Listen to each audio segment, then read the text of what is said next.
Hello, everyone. Welcome back to the Erasmus Expeditions. We are here with episode 35 of the Help Action series here on the channel. I do want to go ahead and apologize ahead of time. I have been sick. I don't feel 100%, so hopefully my energy level is good throughout this evening, but you'll probably notice in my voice that I sound a little stuffy. I'm going to be trying to mute whenever I cough, so hopefully I don't cough on you all. But I'm very excited to be doing this tonight. Austin is a very good friend of mine. We are going to be discussing this evening being a better player. And I can't think of a better person to have on as my guest this evening, as Austin is one of my favorite players to play with. So Austin, how are you, you son of a bitch? I am doing fantastic. Thank you so much for having me. It is really, I'm honored, especially, for this particular topic, because you are quite clearly my favorite DM, the one that I will at any ask, I will be there if you need a player. So I'm excited to be here. Absolutely, man. And I greatly appreciate that, sincerely. There's been a couple of times when I've had to find a player at the last minute, and you're almost always at the very top of the list. And yeah, every time that you've stepped in, you've done so with usually one of the most interesting characters in the game. So that's always appreciated. Yeah, like I said, we're going to be talking about being a better player. This is a topic that gets thrown around a lot in these kinds of shows, these kinds of discussions. But a lot of the advice that I've heard isn't always the most useful. And one of the reasons that I feel that is because a lot of people seem to confuse being a better player with being a better role player. And that's kind of one of the things that I wanted to bring up here at the top is that there are big differences between what makes someone a good role player versus someone being a good player. And I think there are people who out there who are fantastic role players, but they don't necessarily make for good players at the table. And vice versa. Not all people who are good players make good role players. But what are your thoughts on this particular topic? So that it's funny. That's something that I'm constantly trying to figure out the right balance of player versus role player. And I remember one of the early in my gaming online days, I played in a game with someone who was a pretty brilliant role player. When they were in the pocket of what their character wanted to do, they were really, really good at it. But we had kind of a newbie GM running a one shot, and he started everything in a tavern, and there was action outside. And this great role player was like, well, I'm not going to leave the tavern because there's no reason for me to. My character doesn't care about that, because he was playing his character as kind of an uncaring, roguish type. And the newbie GM didn't have a great way to pull him in. And he just was not part of that session. The rest of us, because we were there for the game and we wanted to play it, said, oh, okay, there's the hook. And we went out and we took the hook and we bit and we had a game. And I think that guy just basically sat in the tavern, and we flash back to him every once in a while, drinking and hearing commotion outside. So, great role player, but really didn't come prepared to be in the game that everyone was in. I think there are times when it's worth it to say no, this is what my character would do, and there are times when it's more worth it to say this is how I can best engage with the story that is being put out in front of me. Because I think when a GM puts in so much work generally to create a game, that as a player, I want to engage with those pieces that they've set out. I want to if there's a game board, I want to be on that game board, going through all the nooks and crannies that are planned out. I don't want to say, oh, well, I'm going to go off to the next town over, because that's what my character would do. Again, that might be a great role play choice, but a sulky loner who doesn't want to interact with anybody, I'm sure there are great role players who can play that character, but as a player, it's just not that interesting. It's a team sport.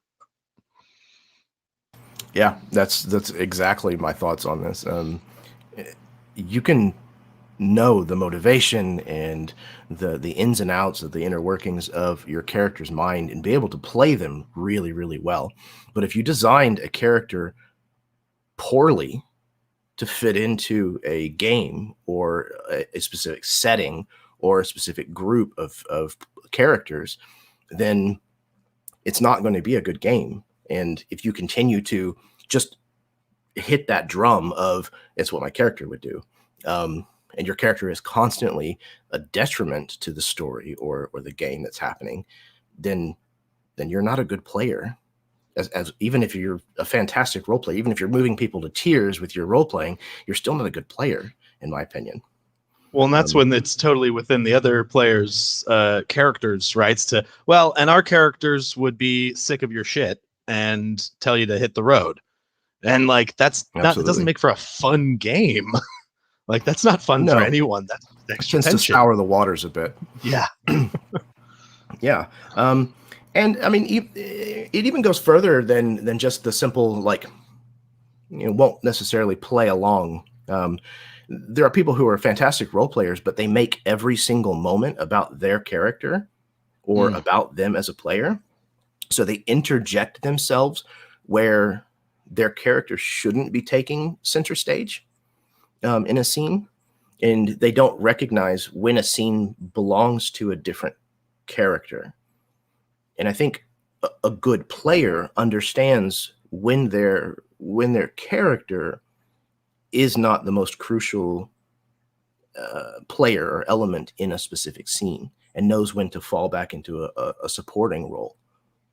Yeah, stepping back from the spotlight, I think, is crucial to facilitating the team sport. You know, it's like you don't want to be the guy that's always trying to go for the ball, because, like, again, there's a whole team there, and the game is not going to be played as well if it's really just about one person. Like, there can be a whole session where maybe, you know, one player kind of gets the spotlight, and that's totally cool. But if it's, you know, if it's something that happens over and over, it's clearly someone not really paying attention to the social contract of the game, which is that everybody is here to take part. You know, I kind of, real quick, going back just to the other thing, I was thinking something that like when I run games, I often, like, a kind of part of our social contract at the beginning is I say, like, when they're making their characters, just one thing for all of your characters: you all want to be here. Your characters are interested in the adventure, like, whatever it is. That's just the one thing I need you to make your characters like that. Um, That's smart. It's a good thing to work into the social contract. It puts forward your expectation as a GM, which I think sometimes in session zeros gets overlooked a lot. I think a lot of people understand that a session zero and the social contract are about making sure that the players are comfortable at the table, and that everybody is kind of what their expectations are for the game. But there's been a pretty big push that I've noticed, I don't know, maybe in the last 5 to 10 years in the role-playing community, of the GM's desire or the GM's input kind of being whittled down, which I think that's important for where it was probably 15 years ago to 20 years ago, with this kind of mentality of the GM is God. I think that needed to be knocked down a couple of pegs, but I almost feel like the pendulum has kind of swung too far the opposite direction.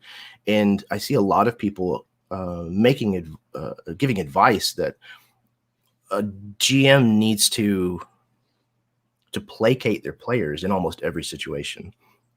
And I think that that's a shame, because I think that a dungeon master has every bit as much at stake for their expectations at the table. And they should have as much say as any other player, in my opinion.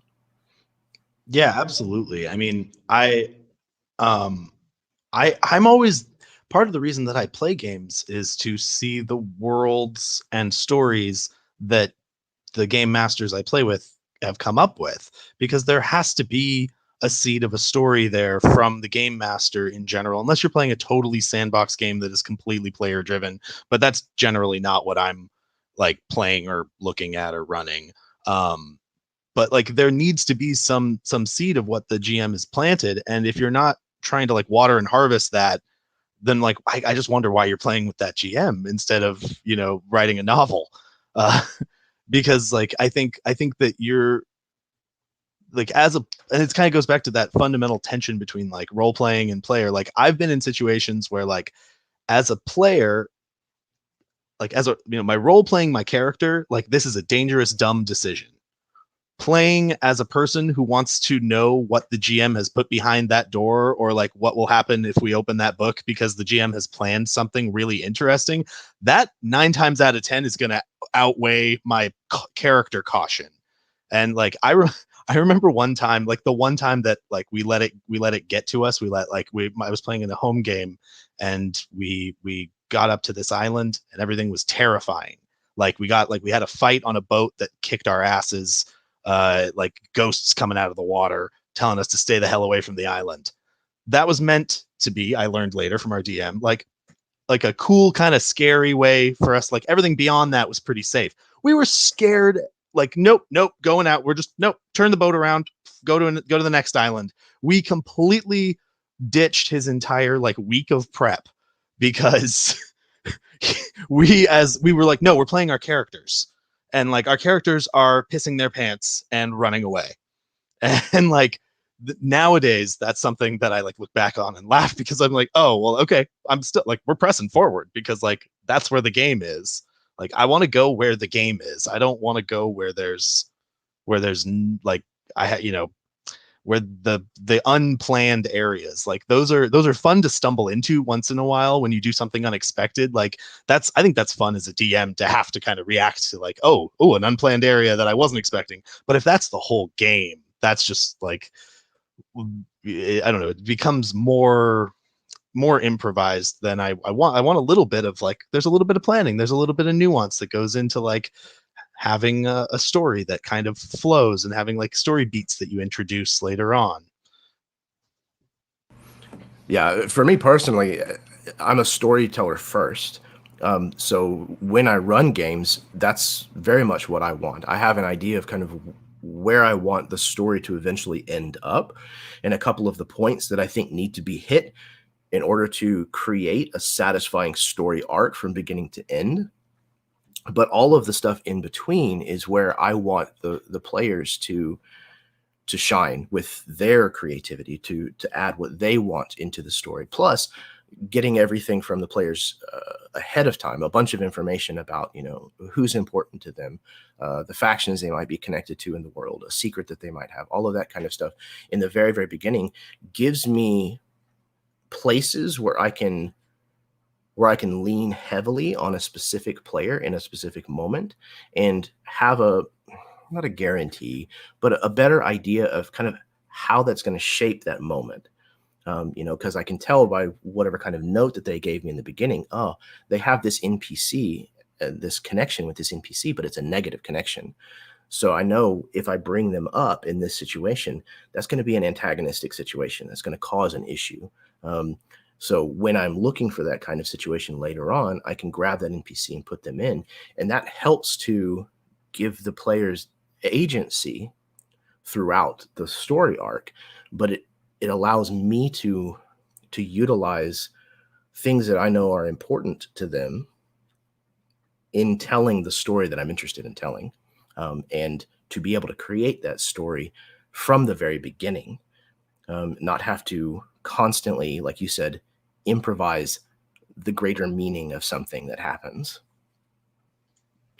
Yeah, that amount of extra work up top also just allows for actual foreshadowing, which is something that most games cannot get away with. Most game masters cannot get away with, because there's so much random chance involved that like, having an idea of where something will lead enough to foreshadow it can be so difficult. But I think having all of that prep work done up front really makes it a lot easier, and it makes it, as a player, really, it gives you these kind of cues of what leads to follow. Like, you hear a name that you put in your backstory, you're like, okay, well, I know that like something's behind that door. Yeah, absolutely. And going back to kind of something that you mentioned just a moment ago, in my opinion, buy-in and investment are every bit as important for a player to bring to the table as are dice and books. In your opinion, how important are these specific elements, and how is it that you try to bring these to the table? Yeah, I think your buy-in is honestly like more important. Like I would take someone who is bought into the concept and doesn't have any of their stuff in order and like has to like have me roll their dice for them. Don't care. That's fine as long as you're there. I think I was thinking about this, and you know, this is kind of time dependent, but one thing that I've figured out is like if a GM that if there's a game that you're signed up for and the GM has listed something that is like a piece of art that it has inspired that work, if you can consume that piece of art, like, or if you don't have the time, watch a scene. Like I've been playing a bunch of Mecha Hack, and so like when I play a game of that, like if somebody says like, oh, I want to run like a like Gundam, I've never actually watched Gundam, but like I'm gonna watch a scene and I'm gonna read some of the plot on Wikipedia so I can get a feel for the universe so that I can know generally what it is I'm supposed to be like. um yeah, I think it's really just it's particularly important to make sure that you're coming with a character that fits and you're coming with like the right attitude for the game. Like that's something also that I maybe struggle with once in a while out of a little tendency towards chuckle fuckery. But you know, there are certain emotionally devastating moments in Jeremy Lilly campaigns, for example, that I my instinct is to immediately undercut with a stupid joke. But you know what? I've learned to resist most of those, or put them in the chat where nobody reacts. Uh, The chat so is the good place for chuckle fuckery for sure. yes, it's. I think the chat actually like games online end up being much more serious, like serious affairs for me because there is like so much focus on whoever is speaking. So that does need to move to the outside. Um, Right. That definitely depends on the game. I have played in a few online games where, like, Fair. I thought I was going to pee my pants because I was laughing so damn hard. Um, but yes, it is good in games where you need to be more serious, or there's a scene where you need to be more serious.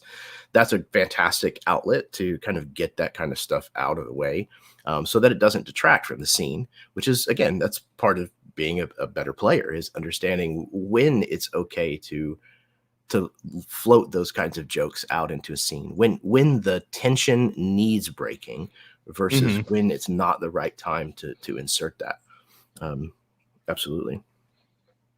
um, yeah, and I think as far as the investment and the buy-in, for me at least, as a player, I think you should be actively trying to engage with what the other players and the GM are trying to accomplish. And you mentioned this a little bit before. Even more than you are there to embody your character, you are there to propel and elevate the story that's being told. Sometimes even to the detriment of your own character. You need to be purposefully taking the hooks that the GM is giving you. You need to set off the obvious trap at least every once in a while. You walk into the darkened room in a horror game. You talk to the NPCs that are introduced. You interact with the environments that are described to you. Um, and I think, for me at least, it's more than you are there to play your character. You are there to play your story, more so. And that involves more than just your character. Yeah, absolutely. I mean, that's the thing about like the the character can die and or can be removed from the story and you can still be a part of it. So overall the story is the thing. Your character kind of can't be by definition of being one of the things that is removable. The story goes on with or without your character, and it's like your character should be kind of, I think, in service of the greater story that's being told. Um and I think that it's I don't know. I think that's why it's important to like you said, like interact with the world as it's presented to you. I mean, the things that are memorable to me in games are not the times that I avoided an obvious danger or didn't read the book or whatever. Like I have this very like I've only I've been gaming maybe 8 or 9 years now. I can't exactly remember, but like I very early on, I remember this one shot with a battle frozen in time and a hand axe that was like mid air, and like of course I'm gonna touch it. It's like elaborate and delicate and beautifully designed, and I touch it and it goes thwack into a troll, and the troll starts to animate and like reanimate, and time starts to unlock in this like spreading fashion as the whole battle comes alive around us. And guess who the one person who did not make it out of that was? Thank God I was the only one that failed all my saves. But like those are the moments that burn into your memory. Like when the like I don't this is something I've been thinking about lately when I'm playing games online, that like when something terrible happens and I see every other player's face like oh god, like oh no, I am cackling.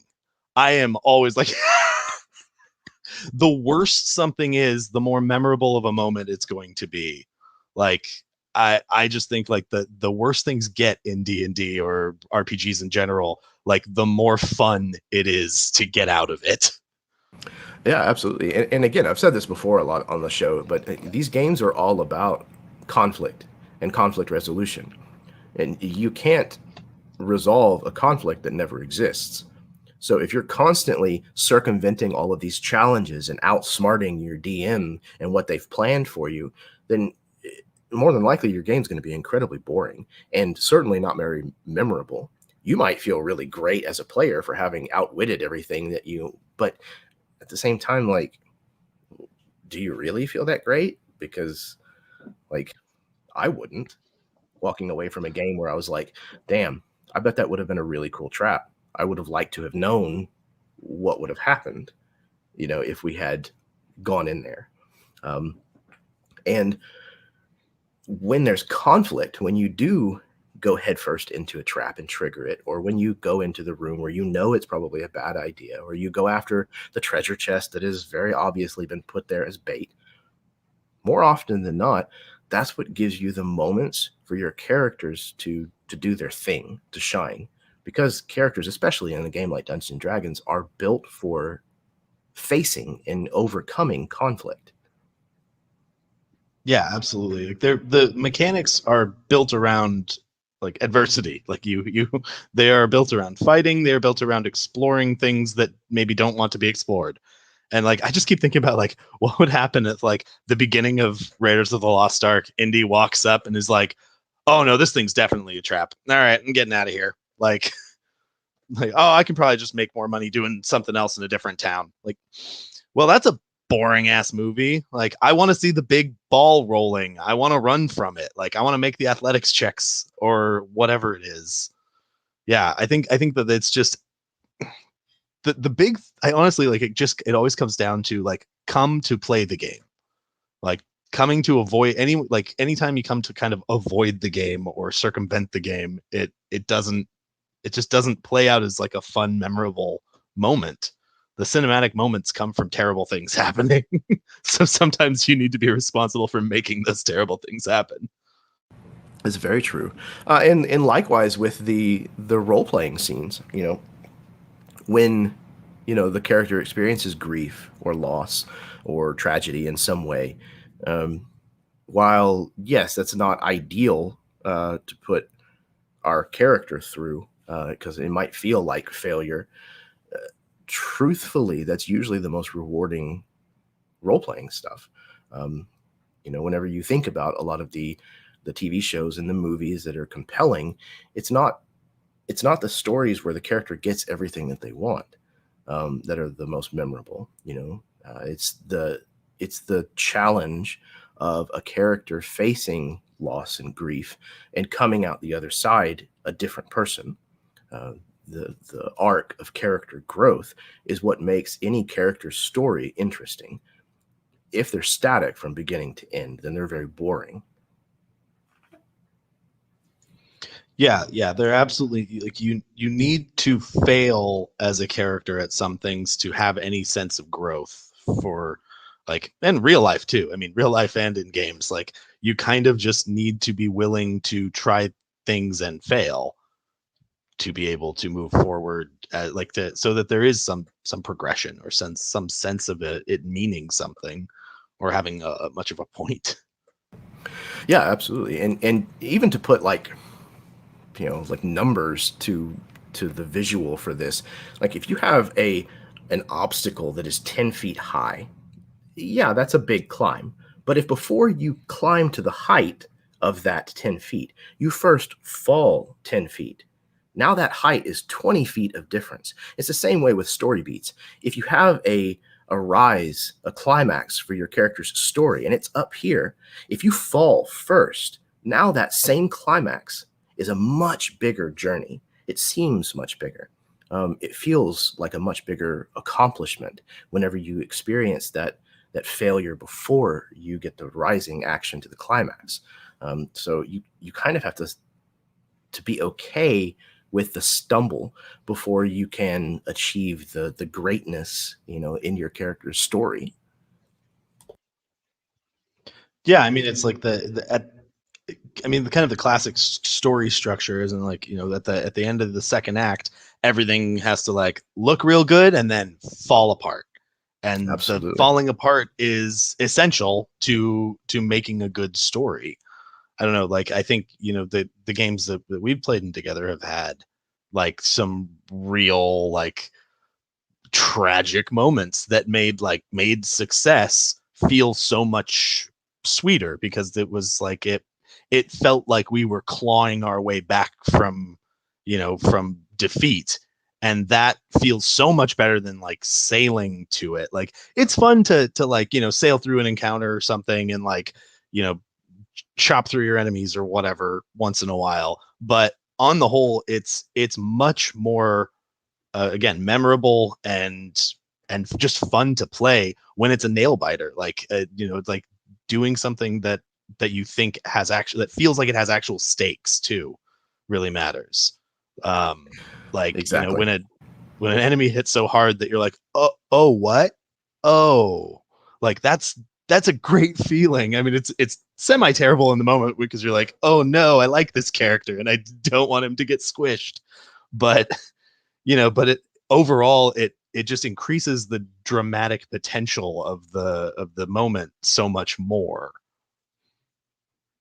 Yeah, absolutely. And it's easier to immerse yourself in a moment whenever you feel uncertain of its outcome, because then you're going to pay more attention to every single thing that's going on. Because any moment, it could change. It could change the potential outcome of a conflict or a scene.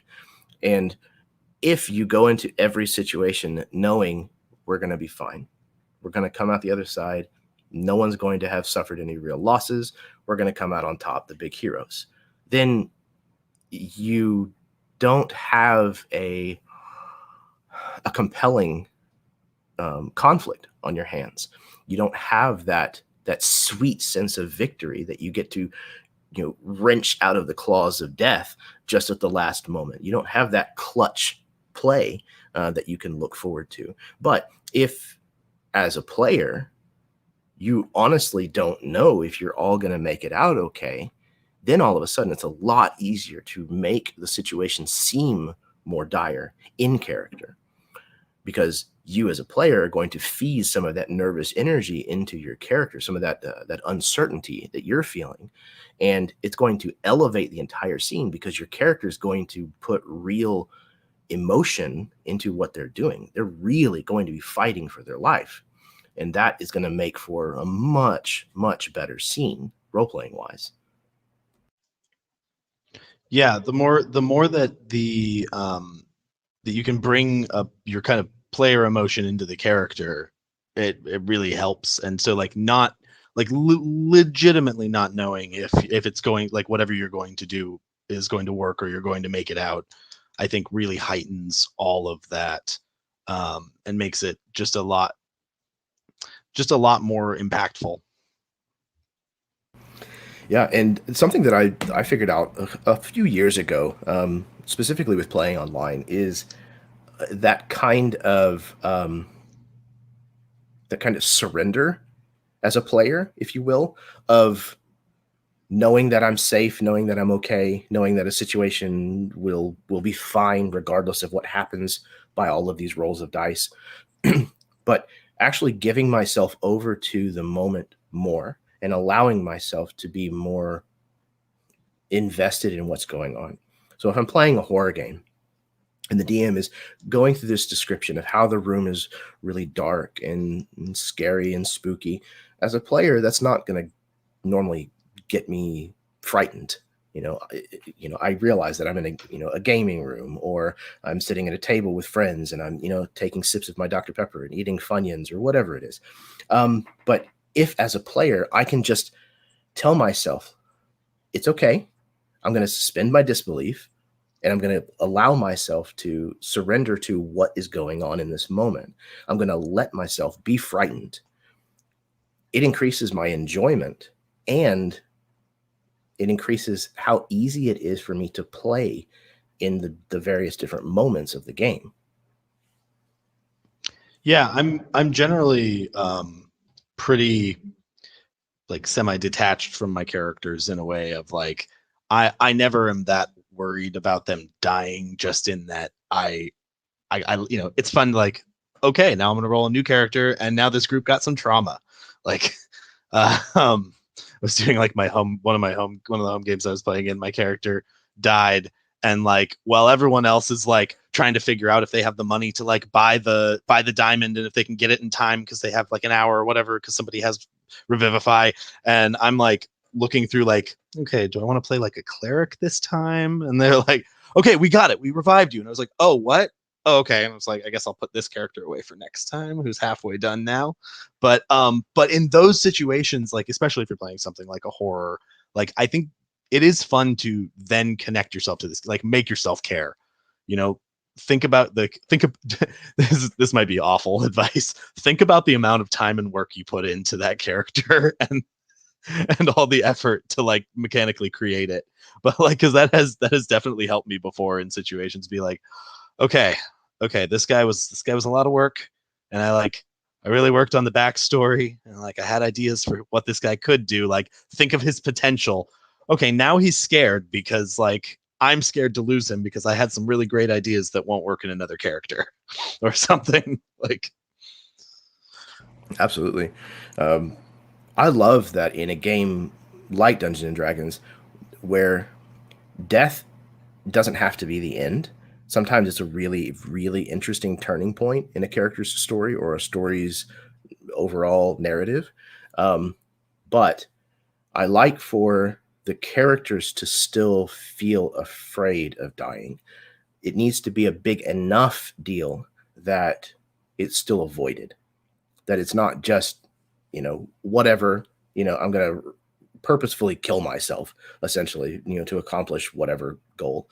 Now, if it's a heroic, sacrifice, that's different. There's a moment for that.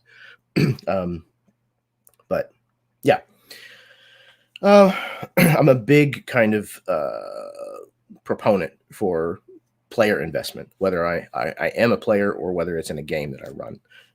And being able to find people who are willing to put in the time and effort and the focus to maintain investment and buy-in. Those are the people that I gravitate towards putting in my games, without a doubt. Okay. I have a preloaded question. I want to go ahead and get to it, just in case the person who submitted it is still awake and before they have to go to bed. I have some very good friends of mine who play in my home group. They are a married couple, and their daughter, Avery, has asked a question. And I'm going to give this as it was given to me, supposedly in her words. Uncle Jeremy, even though I am only 10 years old, I want to be a better player. I really enjoy the story and role playing my character, a green dragonborn sorcerer. But combat is not as interesting to me. But I do enjoy using my spells. So, what could I do to enjoy combat more? Austin, do you have an answer first? Oh boy, that's a great question. Um, I think so. Combat for me always comes down to like the best way to do it is to pay attention to what everyone else is doing and try to find ways that you can interact. Now, my first thought is never just attack someone. Sometimes that's the mechanically best thing to do, and I end up doing it. But usually, I want to think of like what will give me or my teammates an advantage in this moment. So, trying to think like completely aside from the character sheet, what is an interesting thing to do that might make this easier for us, or can I put a bucket on the enemy's head so that they can't see us as well? Like I go, I always like ask, because if you don't ask, you don't know if your DM will allow it. Yeah, absolutely. And I'm very much the same way. There was a point in the Dawnbringers where there was an enemy who had gotten up onto a rooftop of a porch nearby. And I'm playing a barbarian who's in the middle of raging. And I have, javelins that I could theoretically attack with, but it's just not all that appealing. I don't do anywhere near as much damage. And that doesn't seem like a very ragey thing to do, in my opinion. So instead, I asked, the DM if there were pillars that were holding up this porch. And he said, yes, of course there are. So my character runs over and starts taking these pillars out just with this, foaming, madness. To me, that's a solution that makes sense in character because he's raging.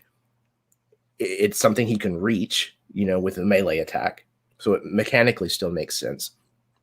And it ended up giving us a boon by bringing that enemy down from his elevated position back down to the ground. So it kind of checked all the boxes that I was wanting as a player to further the scene by taking my character's action, but in a very unorthodox way.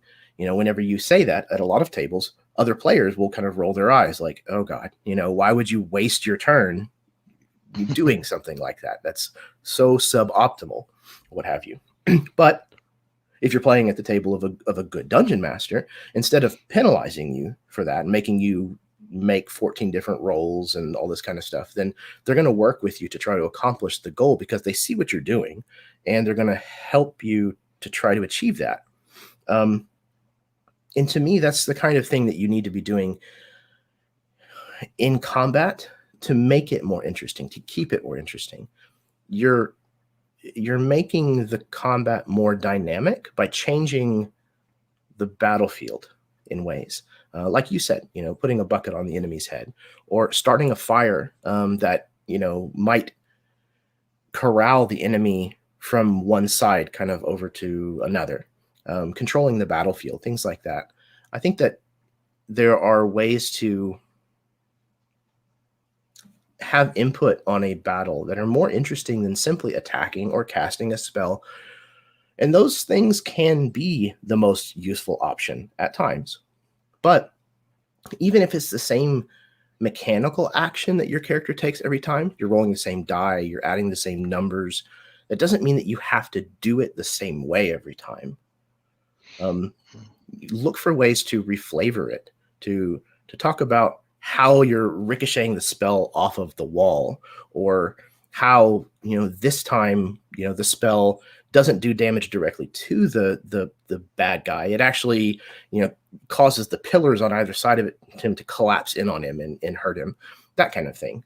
As long as you're not changing the mechanics of the game, in my opinion, reskin it as much as you possibly can to fit the situation. Yeah, absolutely. I mean, the thing that sticks out to me about that example you gave is like, would you remember that if you had thrown a javelin? I do not think you would. I think it would just be Exactly. another fight that happened.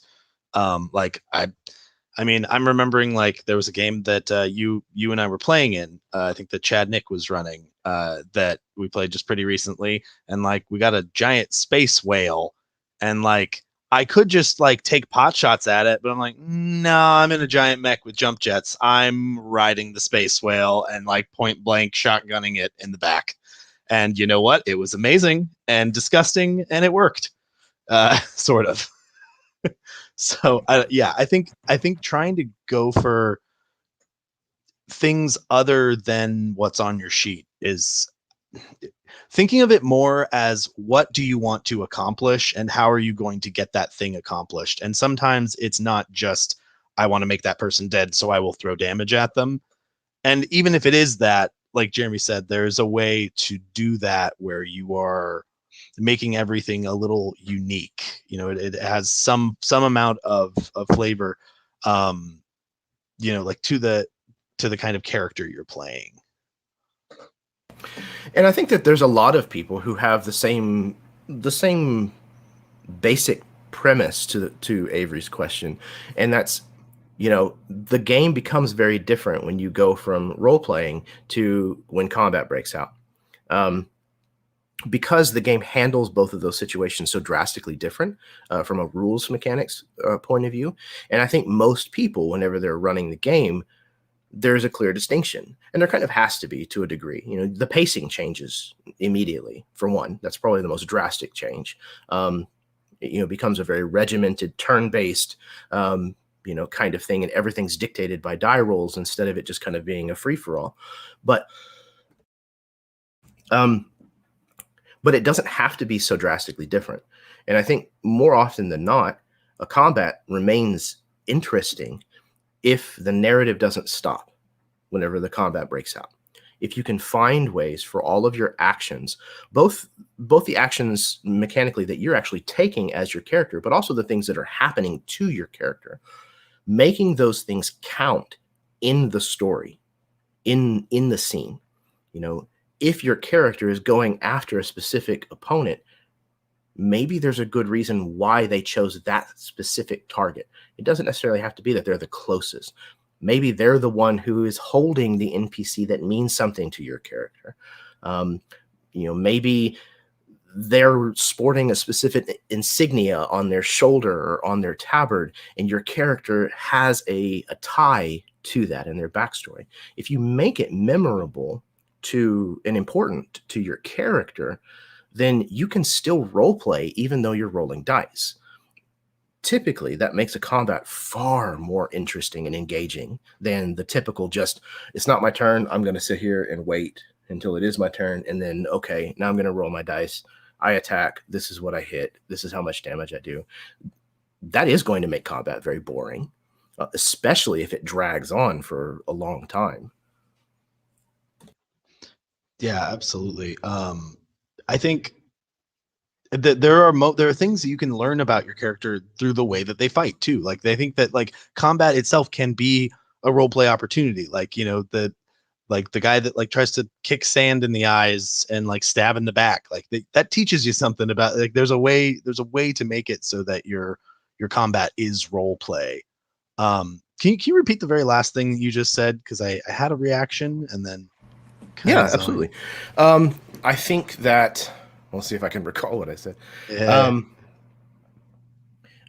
I think that in order for combat to remain interesting, that looking for ways that you can make your actions matter to your character, that you're attacking a specific bad guy because they're tied to your backstory in some way.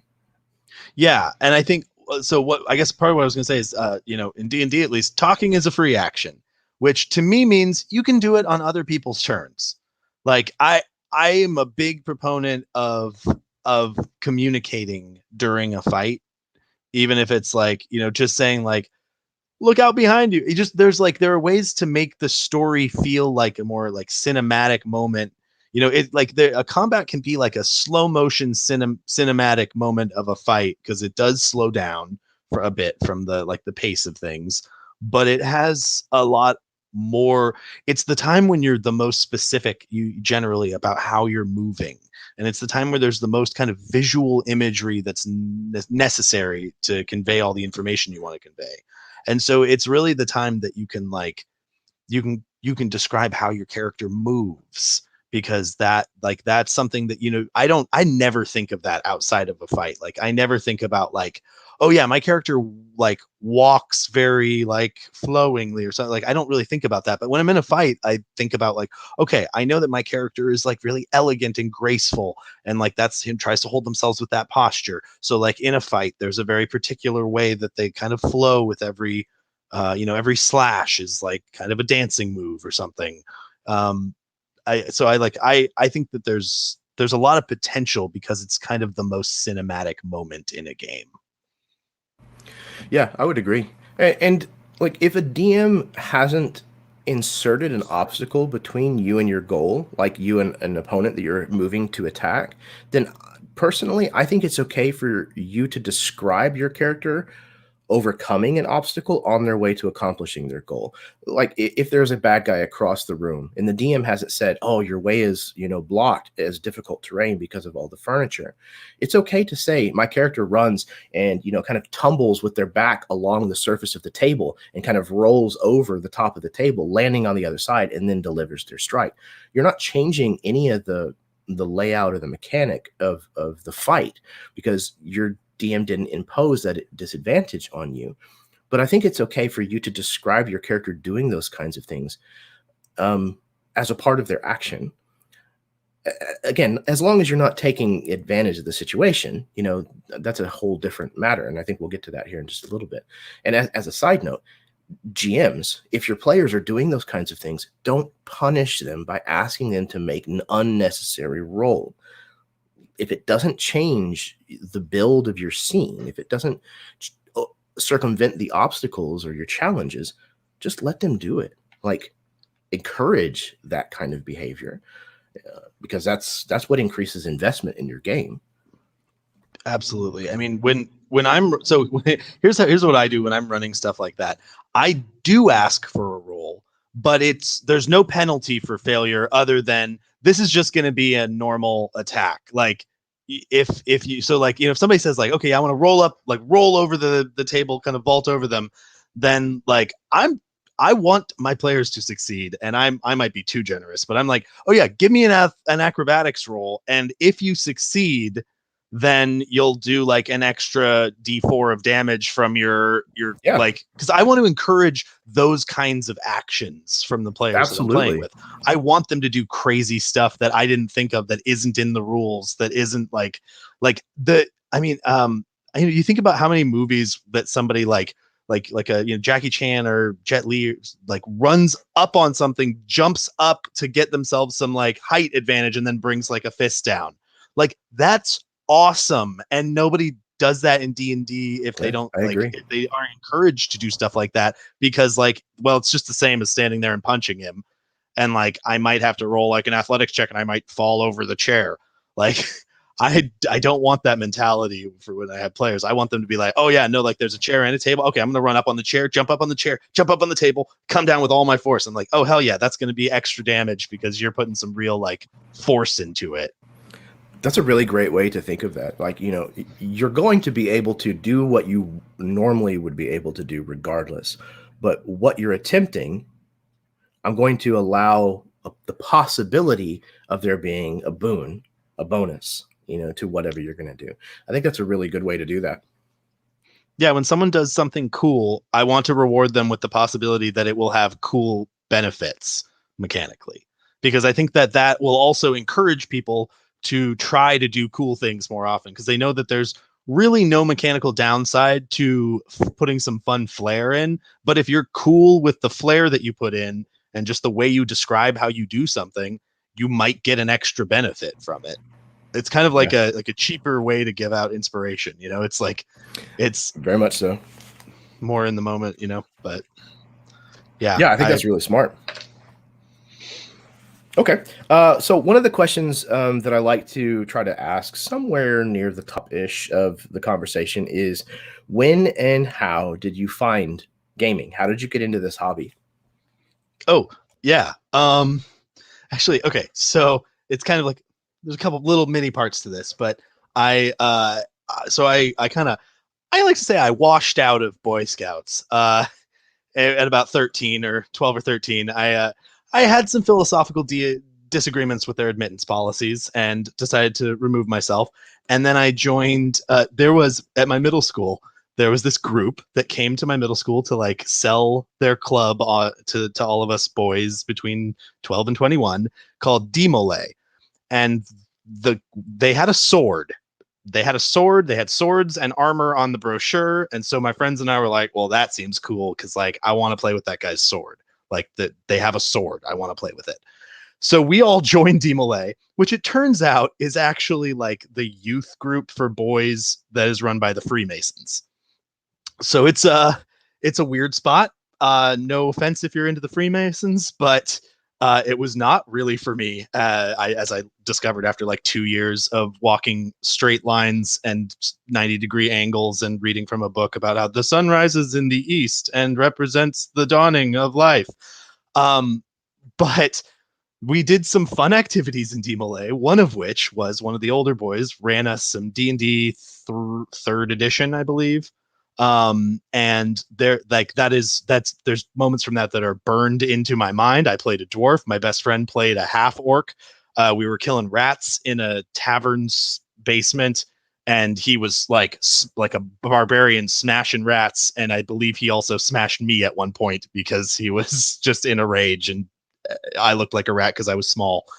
But that kind of like that gave me the desire. And then my friends and I, without any rules, tried like 4 times over the next 2 years to like play D&D ourselves, to just we just like improvise stupid stories.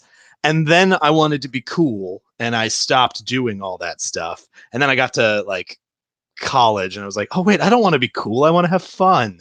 And I picked up 13th Age, and I made all my friends play, and I ran it, and it was good, except that we got all the way through that the like 10 or so session arc that I had planned, except for the last session. Everybody's like schedules fell apart at the last session where they were all going to get to.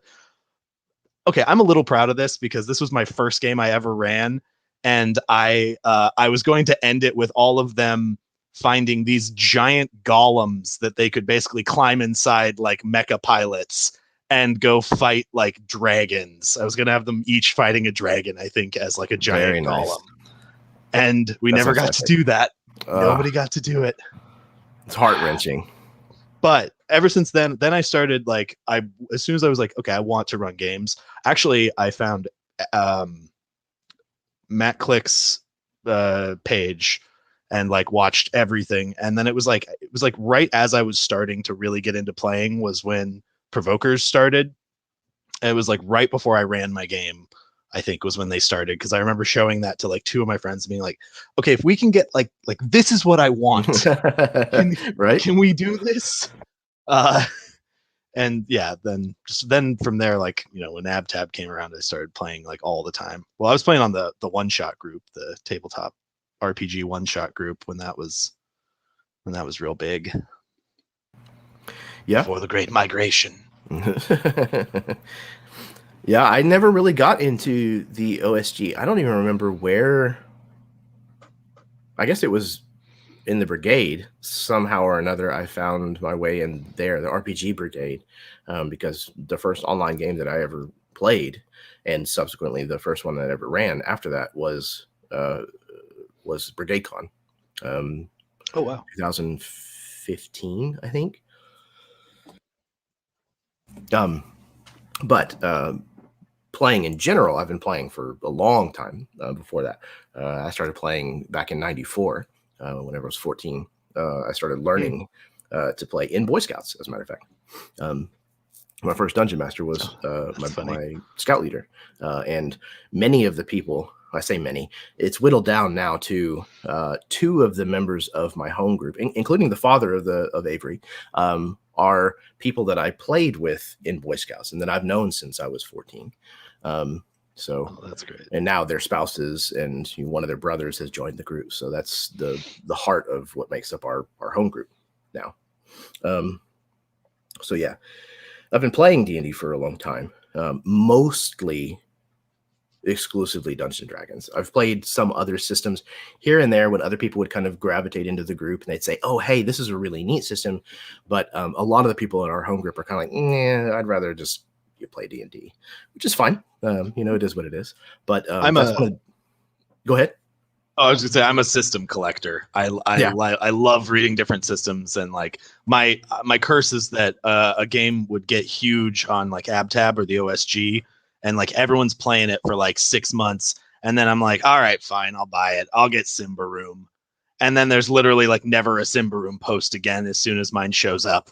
So Tales Right. from the Loop, Simba Room, I bought like 5 of those games that are like, oh yeah, I need to crack this open someday. But Yeah. I always gravitate back towards Dungeons and Dragons, especially with fifth edition. We played third edition for years and years and years. Excuse me. And I'm still a fan of a lot of what third edition established, but I really like the changes that were made with fifth edition, most of them. Um, and that's what my brain tends to think in as a game designer, if you will, or a DM when I'm planning for things. But I like playing other systems that are easy to learn, that are that do things drastically different from Dungeons and Dragons. Games like Fiasco and Dread, Mecha Hack, things that very clearly have different goals in mind whenever they were created, but that don't take the same kind of deep dive into the rules that D&D took for me to learn. Um, and one of my favorite things to do is to find little subsystems from those other things and be able to use those in my D&D games. I really like running one shots in a bunch of different systems, because that's my way of testing them, seeing how much I like them, things like that.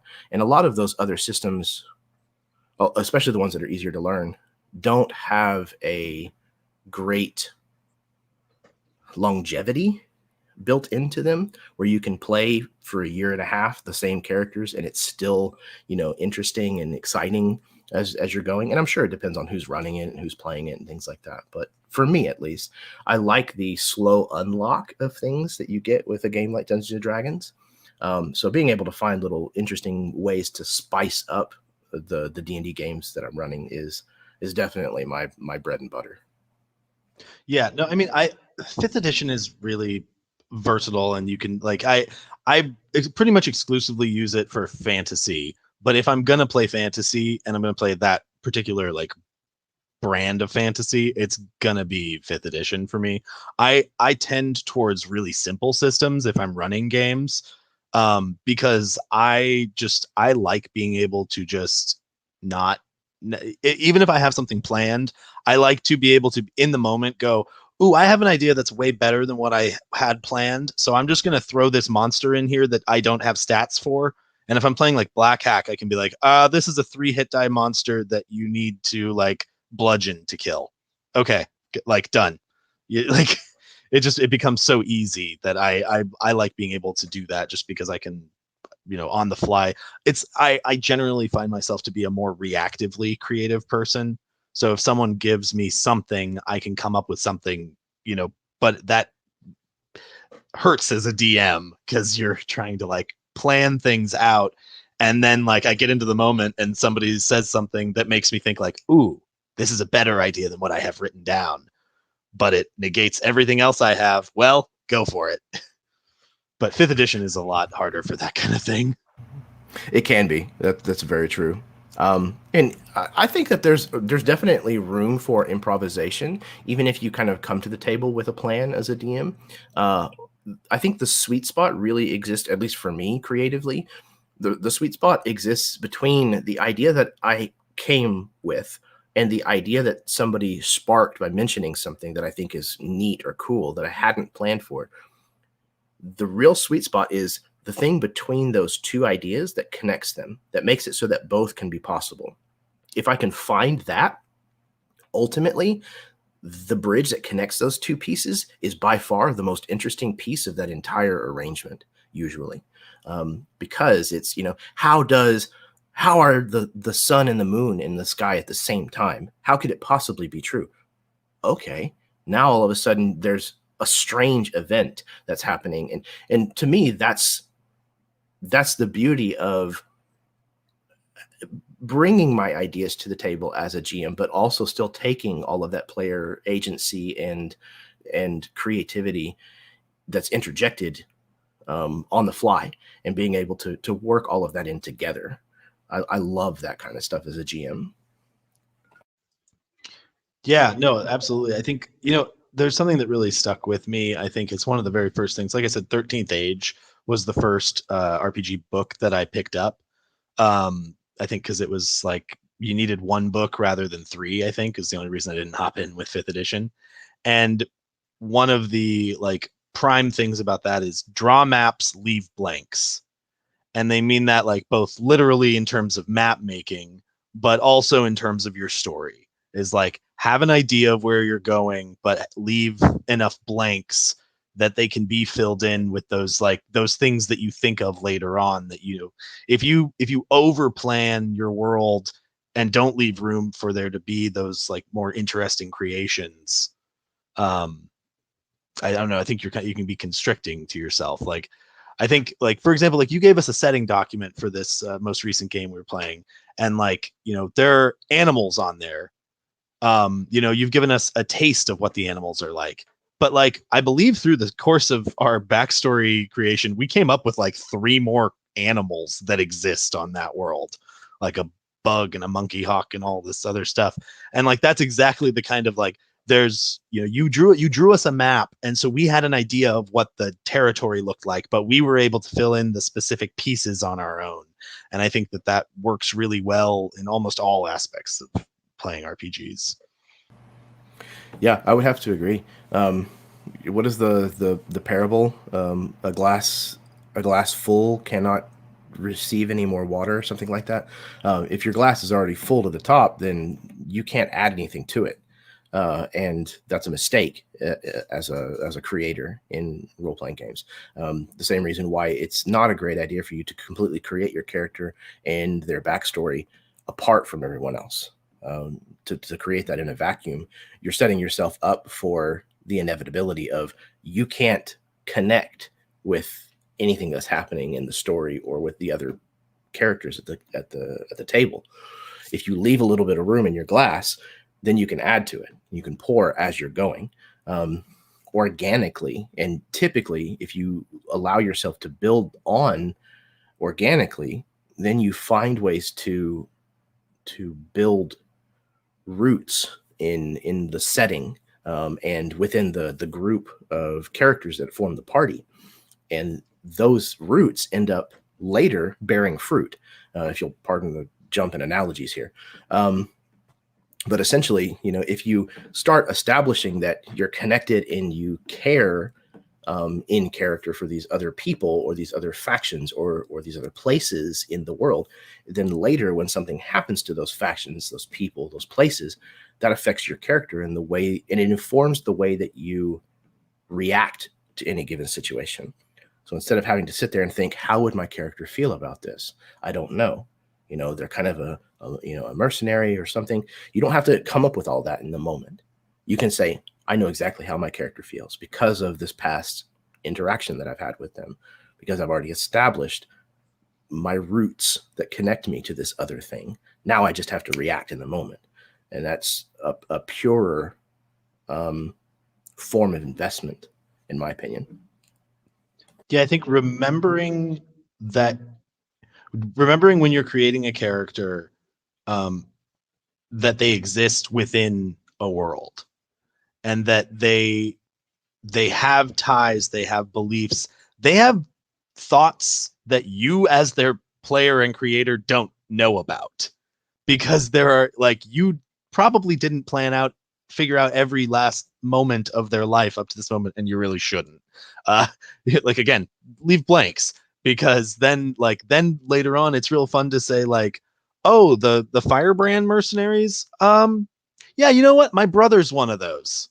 like there's a lot of fun to be had there. And I think Exactly. session zeros are so damn helpful for that reason. And like even if you don't do a session zero, like if you're playing a game online or something and you know who the other players are, reach out to them and say like, hey, do you want to connect our characters somehow? Like having connections to the world makes everything 1,000 times easier. If you have something to care about for your character, you can give them a more tangible motivation. Yeah, I agree. and one that just makes sense and jives with the rest of what's already been going on, typically, because it's colored by things that have already taken place in the story. So we have a question that came in from the audience. This is from Fireplug, and their question is: I am one who has little experience with D&D and only one attempt through AbTab. Aside from not making a character complicated with an accent and a backstory, how should I approach with another try?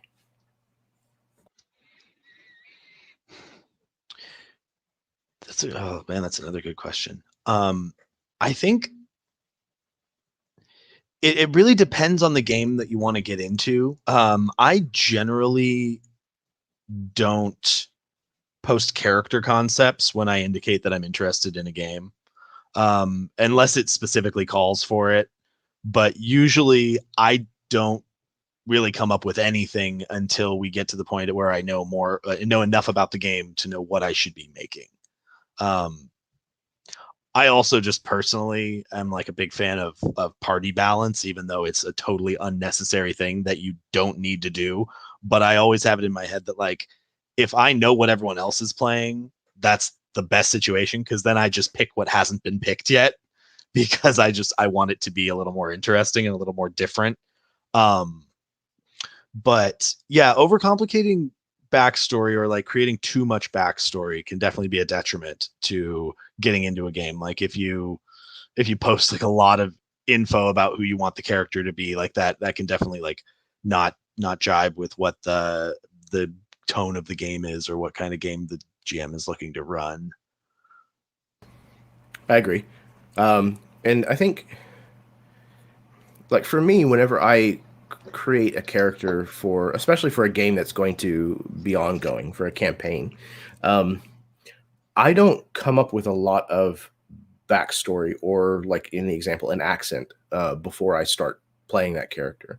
Uh, Usually, for me, a character begins with a character portrait that I find online. I'm a huge, huge fan of art, and especially art that I feel like tells a story. So when I find a good character portrait that my mind immediately latches onto and starts trying to generate narrative for, I kind of put the brakes on it and I save it. And then whenever I'm looking through my folder later for characters to play and things like that, we'll say specifically for characters to play because that's what we're kind of talking about.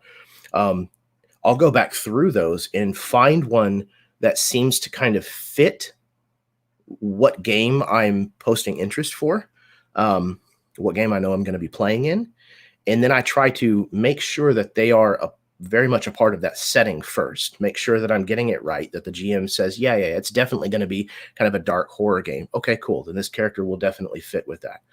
And then I open that character portrait and I start pulling ideas from that. You know, what are they wielding in their hand? What kind of clothes are they wearing? What kind of environment are they standing in? What's the expression on their face and their body language tell me about their personality? What's hanging from their belt? All of those kinds of things informs the first parts of a character for me, and then I build from there. I kind of think, okay, what kind of a person would carry a severed, mummified hand on their belt? That's a very specific kind of person. Are they a necromancer? Or if they're not a necromancer, how is it that they're okay with this? That kind of starts to tell me what kind of person that I'm likely going to play. Um, and the rest I just kind of build from there, but not necessarily all ahead of the game. A lot of times, like we're just talking about, I leave things specifically undefined so that way I can discover it and build it organically within the game and make sure that it's built off of something that the GM has given me or something that another player has done or established. Because that way I form those connections that I was talking about that I can then call upon and utilize later as we're playing.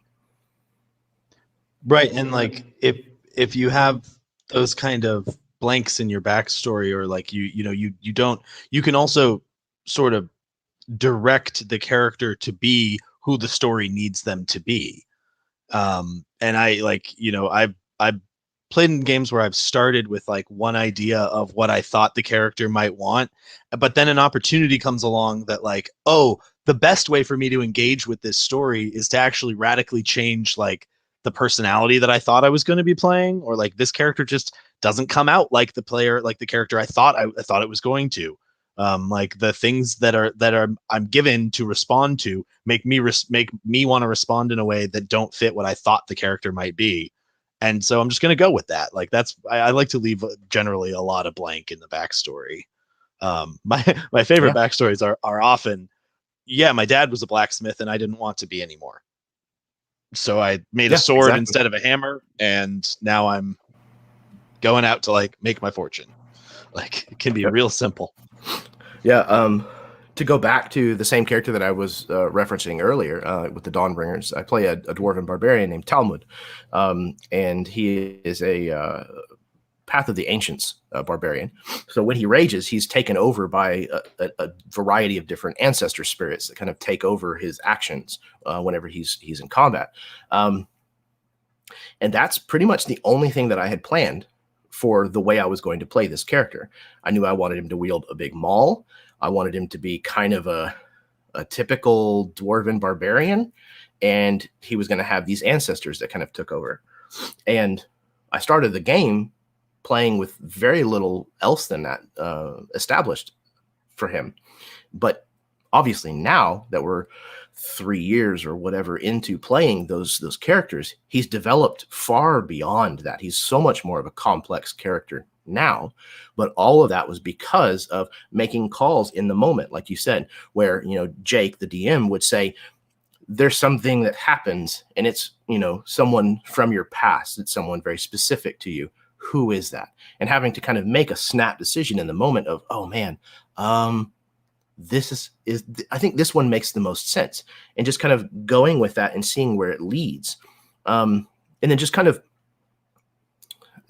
honoring is probably the wrong word, but honoring that choice, saying, no, I think that was the right call, even if you don't necessarily know that it's the right call in the moment, just kind of seeing it through to the end, and then building off of that as you go.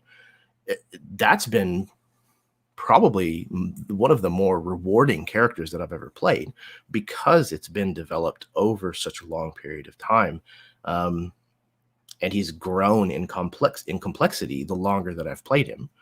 So I think that that's a perfectly viable way to build a character, if you will. Yeah, I generally believe that everything truly worth knowing about a character is discovered during play.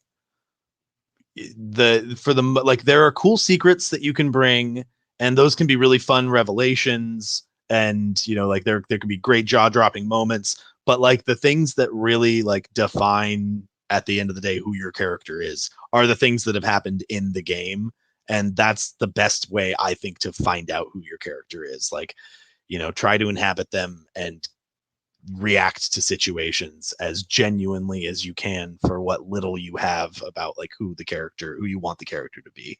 Like, I mean, I when we were playing the momentum game, all I knew going in for Bastarad was like, I want to play a character who's quick to anger and not a diplomat, because I was just like, I always play diplomats. I always want to play a character that wants to like talk it out. I want to play like the chatty guy that's like, no, we can all work this out. This will be fine. Uh, but I wanted to play a character that was a little more like, boo, I hate you. I'm gonna punch you in the face. And like that's all I had. And over time, that became a more like, oh, he's really not angry so much as he is self-loathing.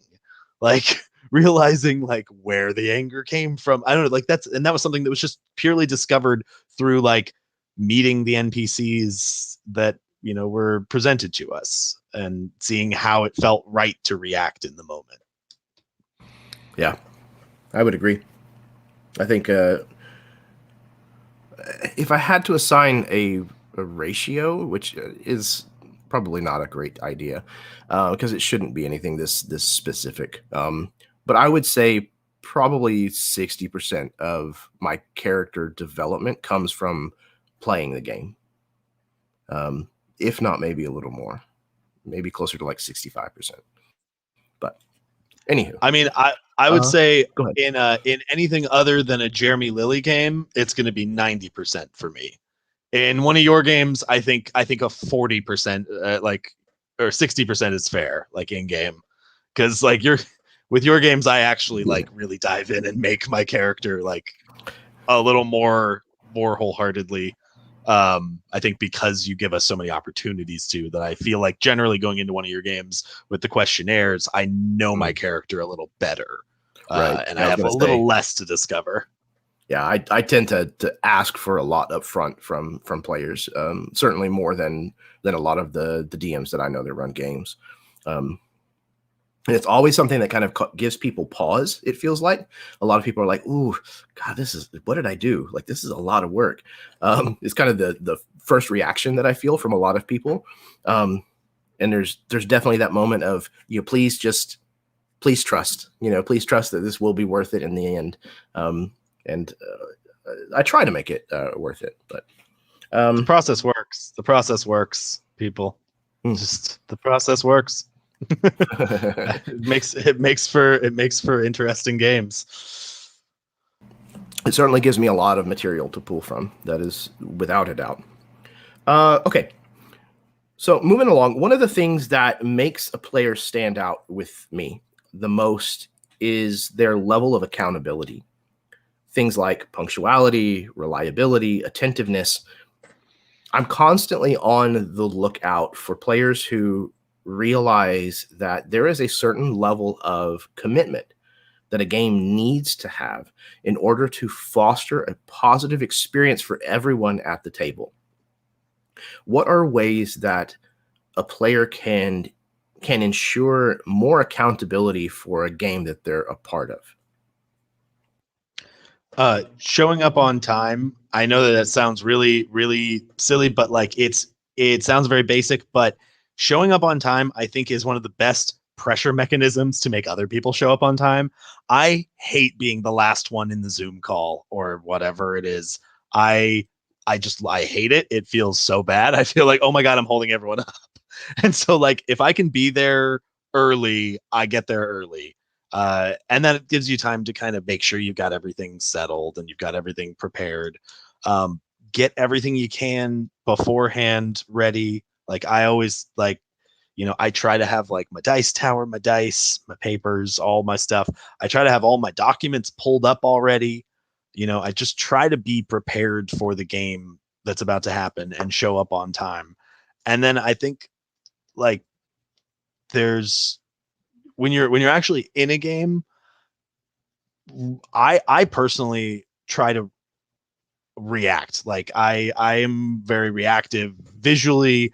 Like I was saying earlier, like I cackle at things, and like I'm always like just like doing crazy stuff. But I think it's because I want the other players to know that like someone is paying attention to what they are saying and is like excited about what they're doing and is like on board for their cool idea or like is celebrating their win as hard as they are, because I think that makes it easier. Like you don't want to be the one guy that's not cheering when because you didn't notice that the enemy got their head lopped off. Like it's fun when everyone's pouring in and it just is there.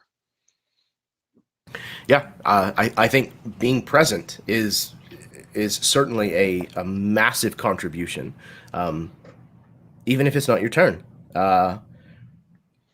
Being able to pay attention to the successes and the failures of the other players at the table um, helps to ensure that they're going to be present for your successes and failures, which again that heightens that level of camaraderie, that level of teamwork. The cohesion of a party. So that if somebody slips and falls and fails their dexterity save and they're now falling off, if you're paying attention, you can say to the GM, oh hey, can I maybe burn my reaction and try to make a saving throw to try to reach out and grab them. But if you're not paying attention to what's going on because you're whatever checking Facebook or whatnot, then you're not going to be able to be there to offer that. And even if you kind of out of the corner of your mind pay attention and say, oh, maybe I can try to do something because people are now rolling dice, you're not invested in what's going on because you're just now paying attention.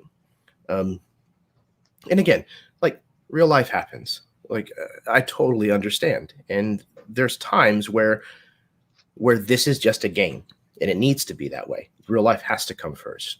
But typically, if you say you're going to be somewhere at a specific time and you're going to tell people, hey, I'll be there, then you need to do your best to try to be there. And if something comes up, you need to reach out the moment that it does to try to let them know, hey, this might be an issue, just, so you know. Communication, again, I will beat that drum till the day I die. Communication is the most important thing to maintaining a healthy relationship. And RPGs are no different. I've never been upset with someone when they've said like, hey, I'm sorry, I can't make it tonight, or like tomorrow night or whatever. Like, if they give me some heads up, that's totally okay. But I always think of it like it is a team sport. This, like, playing D&D or RPGs is a team sport.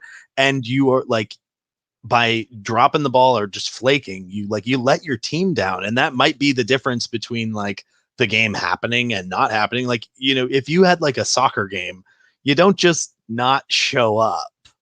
You gotta, like, there has to be something in place there. Communication is absolutely the most important part, because like, I'm very forgiving about, like, I get it, stuff happens, like we all have had times when we couldn't make it to a game. But like, the thing that I think is the most frustrating is, if you've got 5 people who've all set aside this night and you don't make it, but they need you there to be able to go forward, and they don't know that. Like, it took me like one time of having to turn down something because I had a game planned, like something that seemed like a fun thing to do, but like, I had a game plan, I had made a commitment, and I tend to try to honor my commitments. If I, whatever commitment I made first is the one I want to go with.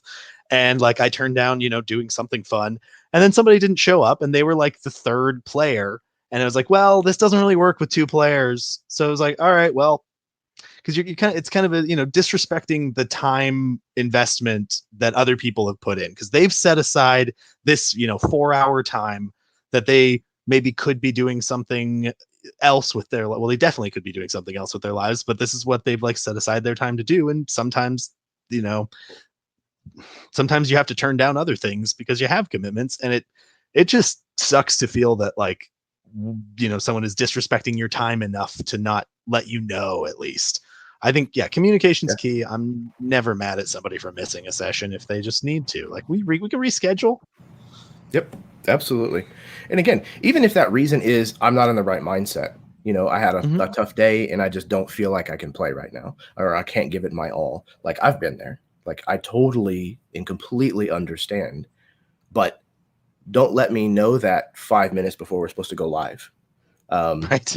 Or, don't not say anything. And then, 15 minutes after we're supposed to start, I'm, messaging, trying to figure out if you're okay, if you're still planning on coming. That's not all right. And again, sometimes shit happens, and you can't communicate. If it's an emergency and something's happened, then your dungeon master is probably not the first person you're going to contact if you've been in a car accident, but that's fine.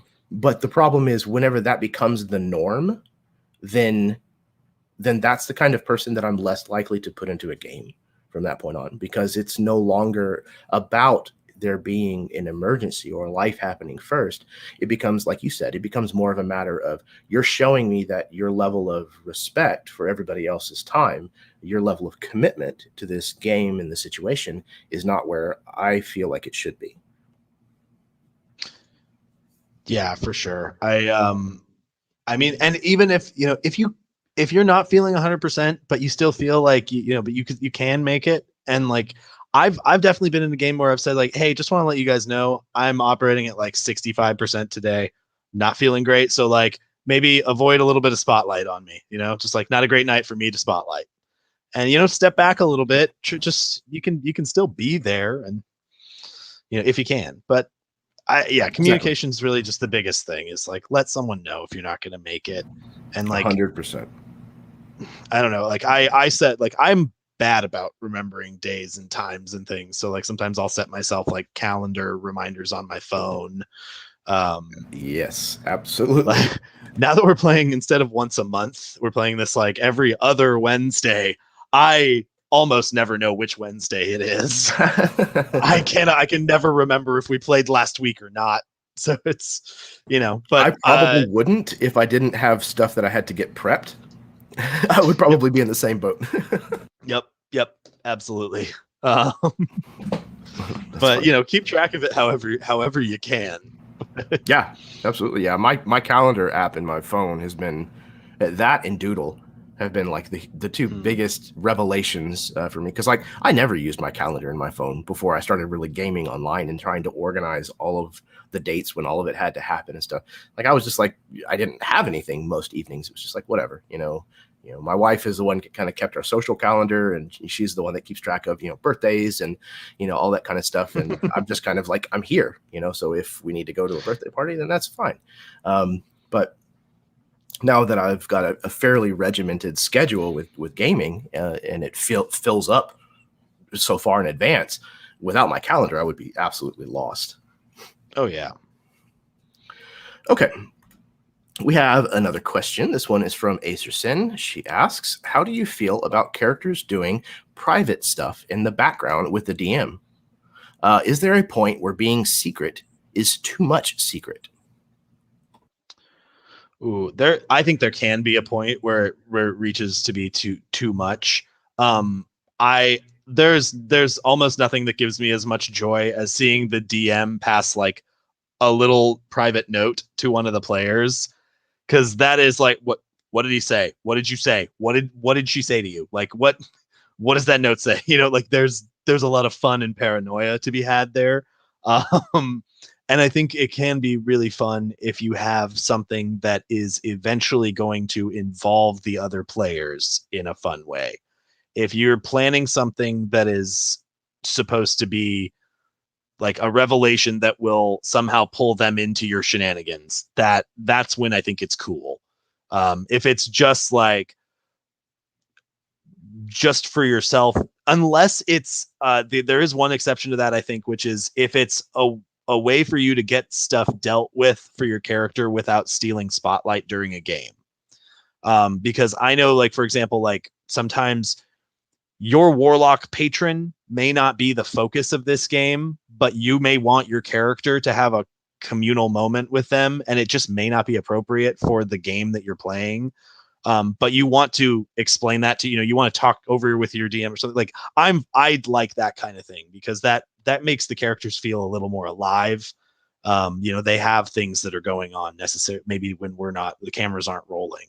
And I know that like with especially now, this is just a fairly specific example of this, but like with like the way that spellcasters often get spells, or like, I had like ritual spells with a warlock that I was playing, and I never, like, the DM just didn't think to like seed the world with ritual spell books that I could find when we were out in the world. So I wanted to ask my patron, like, hey, could you see your way to like put one of these in my path? Like, some ritual spell, because I took this feat and I've gotten none of them, or like I took this invocation and I have no ritual spells to use it with. And like, if I had done that during the game, that wouldn't have really been appropriate for the game we were playing. But I just kind of like talked to my DM, hey, just as a side thing, like I'd like to like, he goes off and communes with his patron just to make this request. And I like wrote a note and basically gave it to the DM. And that was just a way to like try to explain something that I wanted to see happen, or I was hoping for, or, requesting, but it was side chat basically.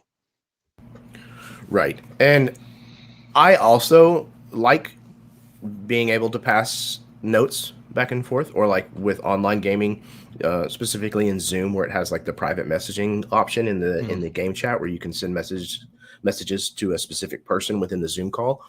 I definitely make pretty ample use of that. But in my opinion, when you're in person in particular, if it takes longer than 5 minutes to resolve, then that's too long.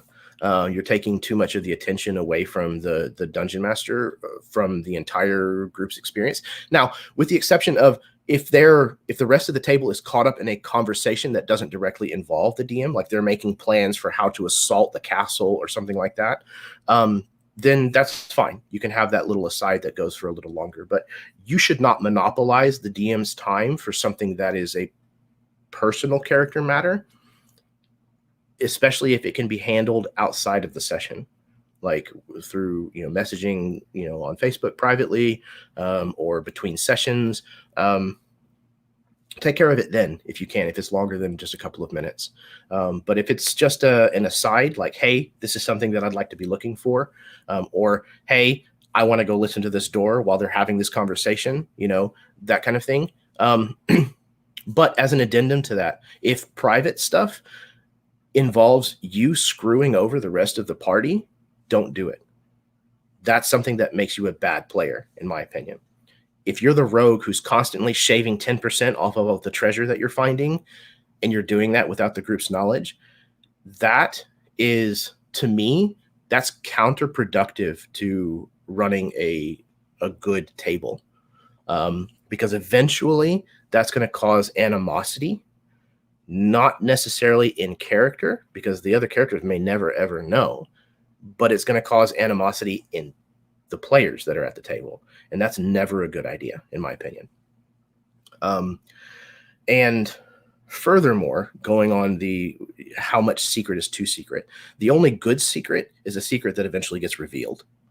And if you have a secret that's going on that you never intend to reveal, that you don't ever want discovered, then personally, I would never involve that in the game, just because it's not a good secret. Yeah, the only thing I can think of there is like, are you working up to a villain twist at the end? Like, are you gonna betray? Is it a betrayal twist? That seems like a betrayal twist.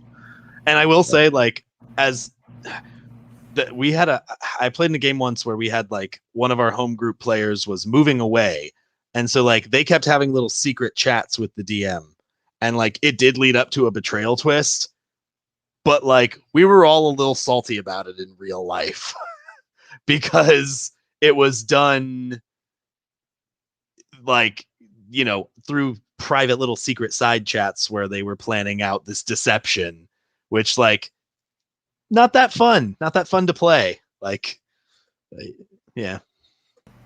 Again, like, to me, that's, unless you're playing a game that specifically has that kind of feature, like you're playing a Game of Thrones themed game where there's betrayal and subterfuge just kind of baked into the very DNA of the kind of game you're playing. To me, at least personally, that's not the kind of table that I want to run the majority of the time.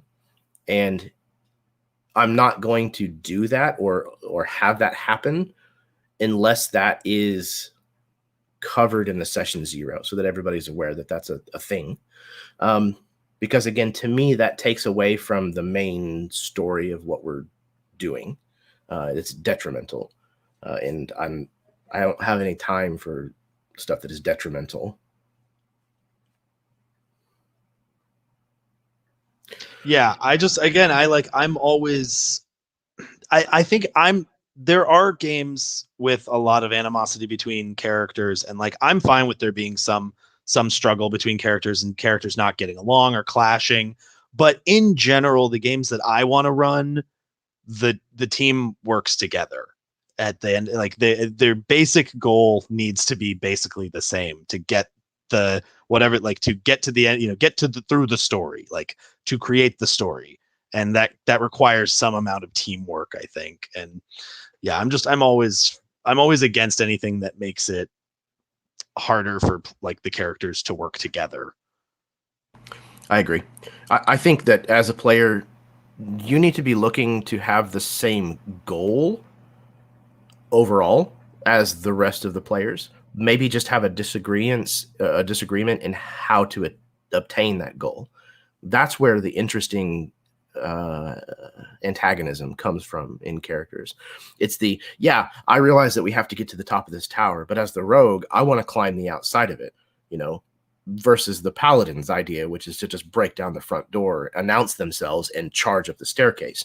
You know, obviously, we have the same goal in mind, but we want to go about it different ways. And that is where the interesting role playing can come from, is because there's a conversation that can be had there. But ultimately, regardless of our decision, we're still going to be moving that story towards where we know it needs to go in the end. Okay, so moving right along, speaking of the fact that you and I have played together pretty frequently, you and I have almost exclusively gamed with one another virtually, especially over the last year and a half, given the pandemic. The differences between playing online versus playing in person have kind of been thrown into very sharp focus for many people, especially for me. But how do these differences change your approach to the game as a player? In what ways do you prepare for a game that's face to face as opposed to a live play game? Or are there differences? I think the biggest difference for me is that because of how online platforms work, I need to review more on my own, because I don't have the kind of what was my in person kind of campaign recap sort of ritual of like everyone sitting down like, okay, what happened last week? Like, let's all like kind of catch ourselves back up. Like the players can all kind of, we did that a little input from the DM of like, oh yeah, no, that guy's actually named this, which like, that's not something that really exists as much in online play, because you can't just have three conversations going on to kind of, everybody's kind of, oh yeah, you did that thing. And like, oh yeah, you were doing this. And like, there's one focus, there's one screen, and that's what everybody sees. And so like my preparation is usually a little more like either rewatching if it's a game that's been broadcast, or or just trying to like look over notes if I've taken any that are good, which they often are not. Usually it's like 3 words or something. And yeah, no, these are bad notes. I have notes in front of me from a bunch of games, and they're not good, but I'll look them over. Yeah, I'm really bad. I make notes where like I write down an NPC's name, like, and I write down their name and like dwarven captain, and I think in the moment, yeah, that's plenty. I'll remember the rest, and then like we play a month later or what have you, and I'm like, yeah, I have no idea what this means. But that's a way that I can improve as a player, is to become a better player, is to take better notes. So future self, if you're watching this at some point, shame on you. Take better notes. I think online it's just for me a lot more about like making sure I have everything, because I won't be leaving the space too. Like with a home game, you can get up, walk to the refrigerator, yell over. But yeah, that is like, I like beverages, so I'm always like, okay, got to have all my beverages like lined up here. Although that also means that like 45 minutes before the first break, I'm like, oh, I'm dying. So like I had 3 of these things while I was sitting here. So like we're an hour and a half in, and I'm like, oh no, how you doing?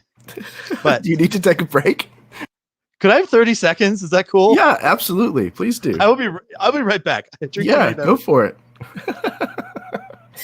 So maybe for those of you who are watching, maybe that's a way that you can be a better player. Is specifically, that's actually probably a really good point. Know your body, know yourself, know your limitations. A lot of people have. I'm not indicating that Austin has anything like this, but a lot of people have disabilities that might make sitting in a chair in the same position for a length of time impossible, or at the very least uncomfortable.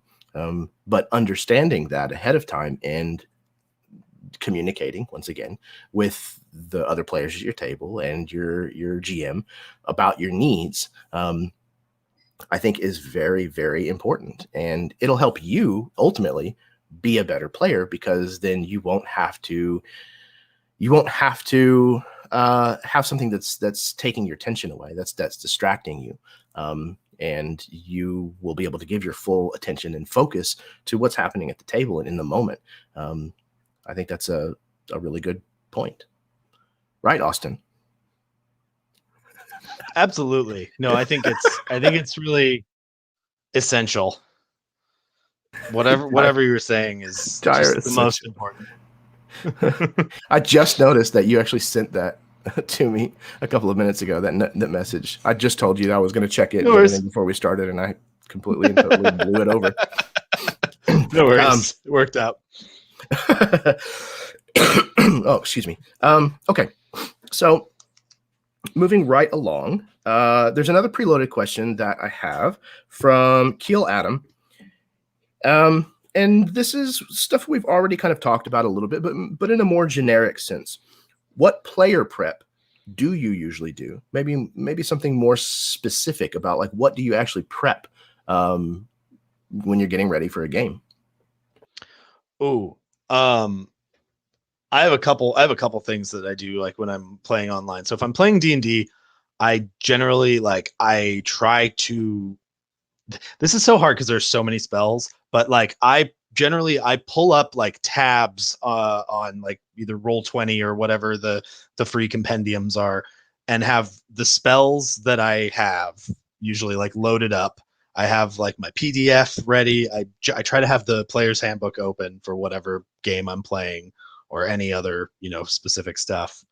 Like, the big thing for me is, like, wanting to, like, make sure I reread my character sheet to know what I can do, so that I don't need to look at my character sheet that much when I'm actually playing.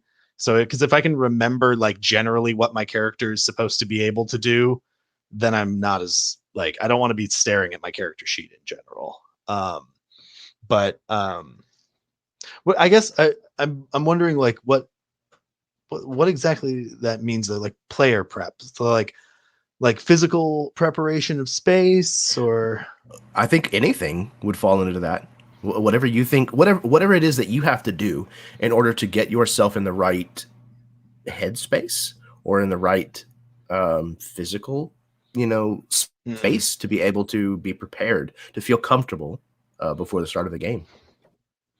Yeah, finding a private space is really important to me, I think, because, like, I like to use silly voices, and I wear headphones, so, like, I don't want it to feel like anyone can hear me. I'm sure my fiance is out there somewhere and she can hear me when I'm being silly and doing weird voices. But I do weird voices when I'm not playing games also, so it's not that different. So, but yeah, I don't know. I've been trying to keep it, like, fairly simple. Like, I have this beautiful, this was a present, little dice tower that I keep next to my desk, so that I can always have, like, a nice little spot That's to roll. fantastic. Yeah, it's gorgeous. That's a That's present from awesome. a friend of mine. And then I have, like, my dice. I like basically, this desk is actually almost exclusively. So I got this desk when I moved into this place, thinking that it was going to be for working from home, and almost all the work, like, they gave me a laptop, and I just sit in bed and use my laptop if I'm gonna, like, do work from home. And so this is exclusively my, like, gaming desk. So everything here is, like, I got like 2 sets of dice. I got my dice tower. I got, like, notepads. Like, I got this, like, Lego note card thing. Oh, that's cool. Yeah. I think these are actually just note cards. Like, they're just note cards, but look like Legos. That's awesome. Yeah. For me, a lot of my prep as a player is not too dissimilar to my prep as a dungeon master. Now, a lot of the prep that I do before I come to sit down is very different. As a player, pretty much the only thing that I do prep wise before I actually get into gaming mode is would be like steeping. So like if I'm going to be playing in a game that is set in World War One, I might try to find some movies that are set in World War One, so that way I can get down things like the terminology or you know, the descriptions of specific kinds of places or sites that we might see. Um, uh, that kind of thing that will help me kind of get into the right headspace so that I'm not using vernacular that doesn't fit, or things that kind of pull people out of the immersion or myself out of the immersion. Um, as a GM, obviously, there's a lot different to that, to what that prep looks like before I come to sit down to get into game mode. But for game mode itself, about an hour before we're supposed to go live, I come into this space, it's the gaming room here in my house, and I start kind of preparing everything. I make sure everything is set up on the computer. I make sure that I have my dice, which I also have a little dice roller. It's a leather dice rolling tray that Dave Hubble made for me several years ago, and it's what I use here. When I'm playing at an in-person table, I don't usually roll in a dice tray because I like to be able to like roll it out in the open and see. But when I'm gaming in a very confined space and I kind of have to exist in this little window, it's very useful to not have to chase it across the table. So yeah, I typically roll in that. And then I also typically have a drink with me because I'm a very thirsty person as well. And then, yeah, I usually do my notes for whatever I'm running. I say a single sheet. A single sheet's usually kind of what I have bulleted. And that's typically only if I'm running one of these or if I'm running a game. As a player, that's usually my character sheet.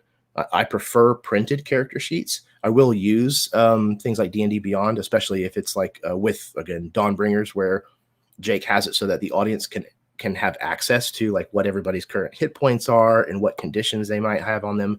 Then I'm definitely going to run it from that.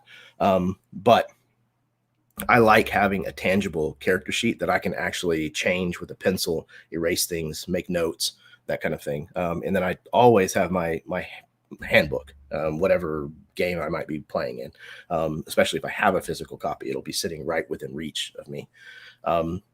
Speaking specifically about like spells with D&D, one of the things that I have found incredibly useful for me as a player in D&D games is all of the spells that I have, I write the page numbers for where they can be found in the book with them.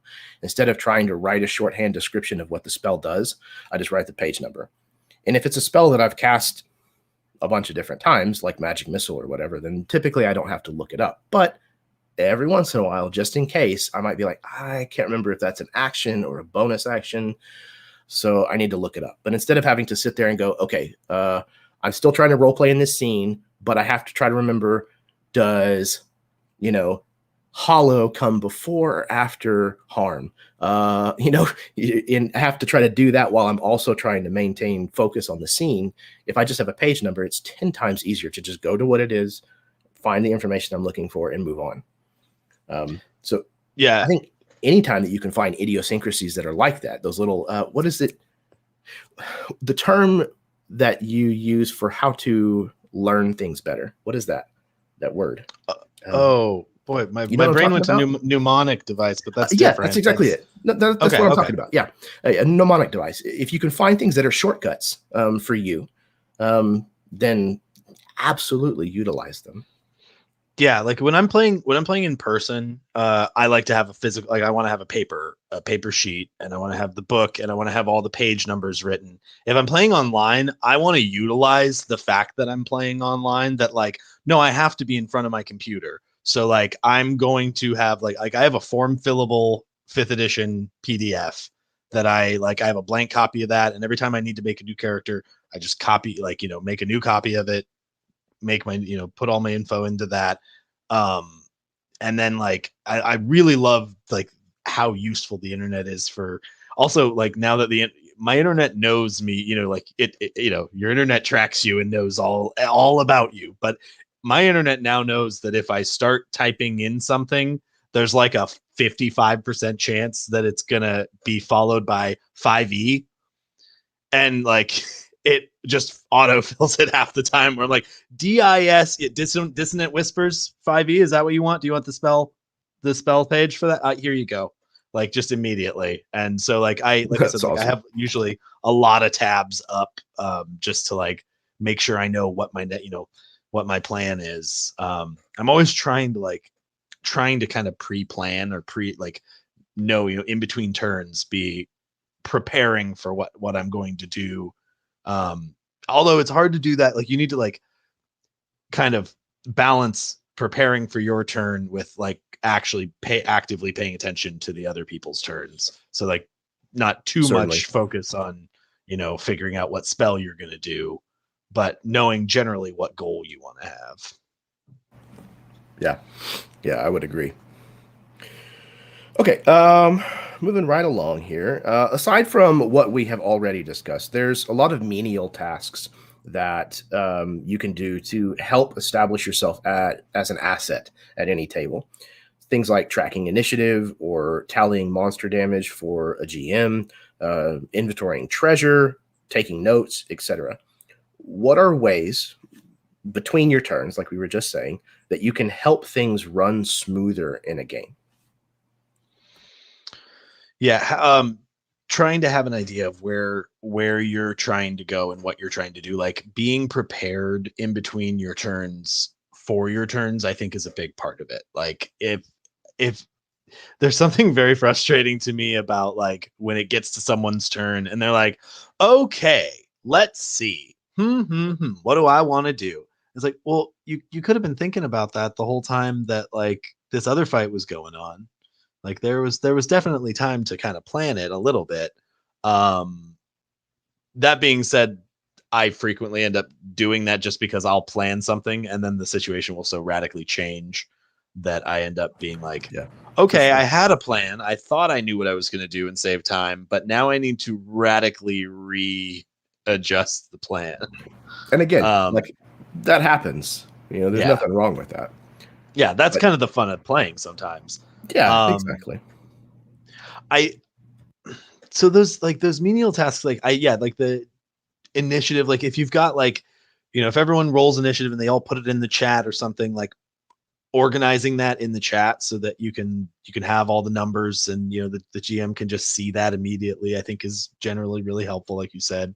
One thing that I've tried to do is like to try to, if I can, like if someone asks a question and I know the answer to it, I try to answer it as quickly as possible in the chat so that like the GM's focus doesn't need to be pulled to it, to like stopping and typing. If someone asks for a character name or something, and you know it, it's good to just chime in as quickly as you can, just get that out of the way, and then like, okay, now I know who I'm talking about. Um, yeah, those little things like I generally don't tend to track like monster damage. Like I kind of I work on like watching my own health and whatnot enough, but the initiative is a big one. I think that's helpful. Um, or like, well, yeah, what were you gonna say? Yeah, just tracking monster hit points is something that I have discovered through online play is a very, very much not a normal thing that happens at most tables. And for whatever reason, just that's an established thing that has gone on at my home groups table for 20 years or however long that it's been.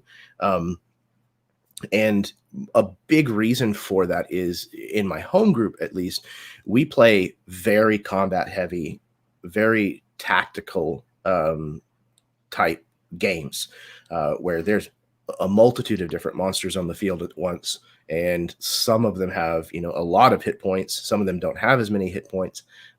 And it became clear that it was a lot for the DM to try to keep track of.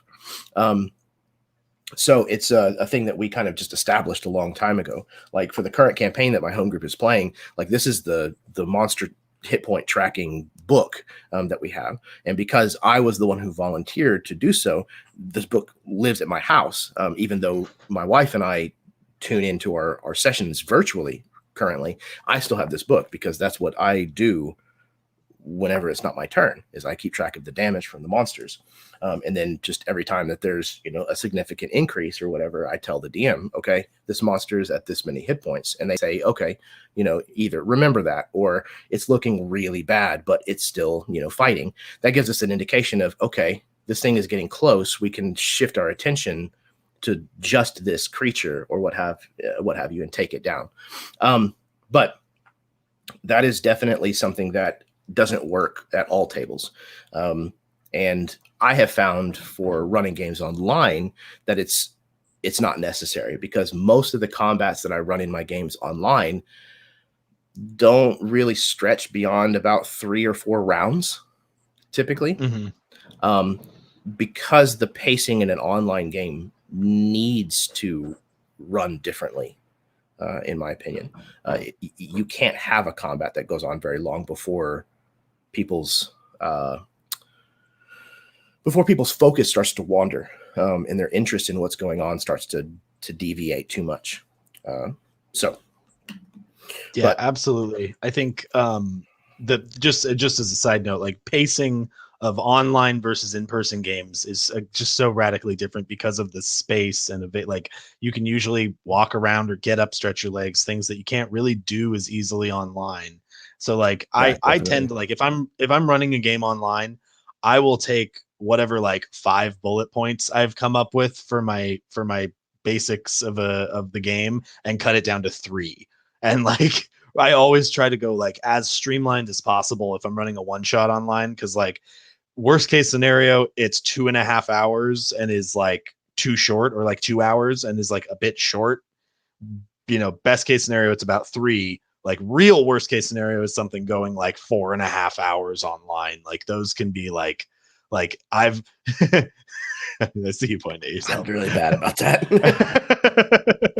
But like it's worth it, so I don't get mad.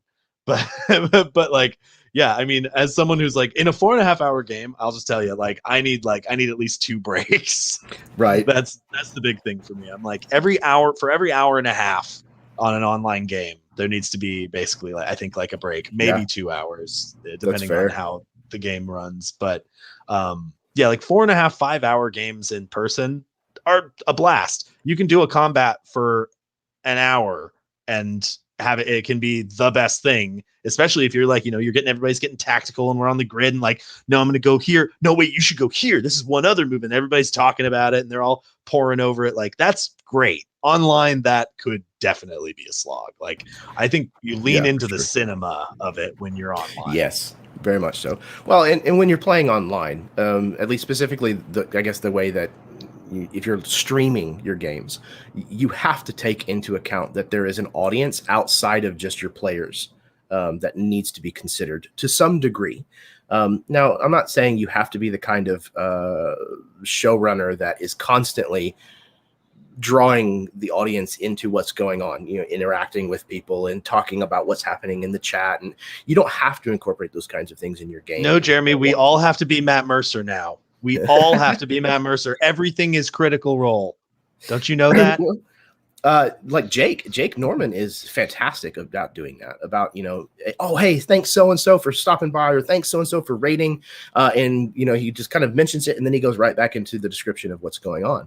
And I don't think there's anything wrong with running a game that way. But I find that if I pay too much attention to that, it breaks my immersion, my focus on what's going on in the moment. So I tend to ignore the chat as a dungeon master more than I do as a player.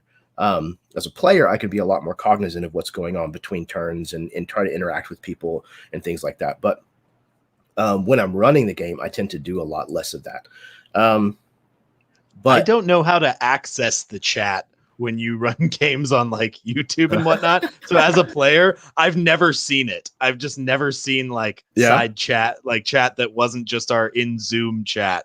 So like I've never run a game streamed. Like I've only like I don't have a channel or anything. Like I've run games online, but just like in a Zoom for the people that are playing it.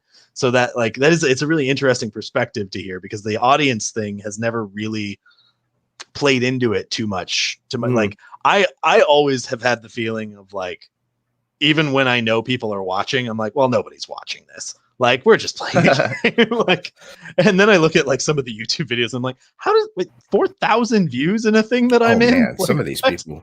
Yeah. And then, well, yeah, I'm just talking about the ones that like, yeah, I don't know. It is interesting because like oh, this time I can see the chat. So neener Can you? right back. Uh, but when we're playing games, then I'm just usually in the Zoom call, and I don't see like YouTube chat or Right. stream chat. I don't even know what you use to stream it. If I'm being honest, I watch it on Yeah. YouTube. Typically, I use Zoom to stream, but then I have to have YouTube open in the background. So because you have to hit live separate on their thing, but the live chat is a part of that, and I can pop that window out so that I don't have to listen to the video or watch the feed. All I see is just the chat as a separate window. And I'll usually juggle between that and OBS so that I can get whatever pictures that I might be bringing up, in just a moment, kind of queued up and things like that. But as a player specifically in Jake's game in the Dawnbringers, that's on Twitch, and I go to his Twitch channel and I do the same thing. I go to the chat and I pop it out so that I don't have to listen to the delay that's on the game, or pay attention to the video at all, and I can just interact with people. But especially because like on Jake's channel, he's got so much going on behind the scenes with like his partners and his sponsors, and there's a very healthy audience that follows that game. And one of the things that is really fun about that game and is really fun about that particular group is there's a lot of interaction, and they're looking for interaction with us as the players. They have ideas about where the characters might be going or where the story might be headed, and they're all making, bets with each other, and they're all, donating bits and cheering us on, and being a part of that as also being a player in the game it's a very different kind of experience. It's harder to get into a super serious moment when you're also paying attention to that kind of stuff. But Dawnbringers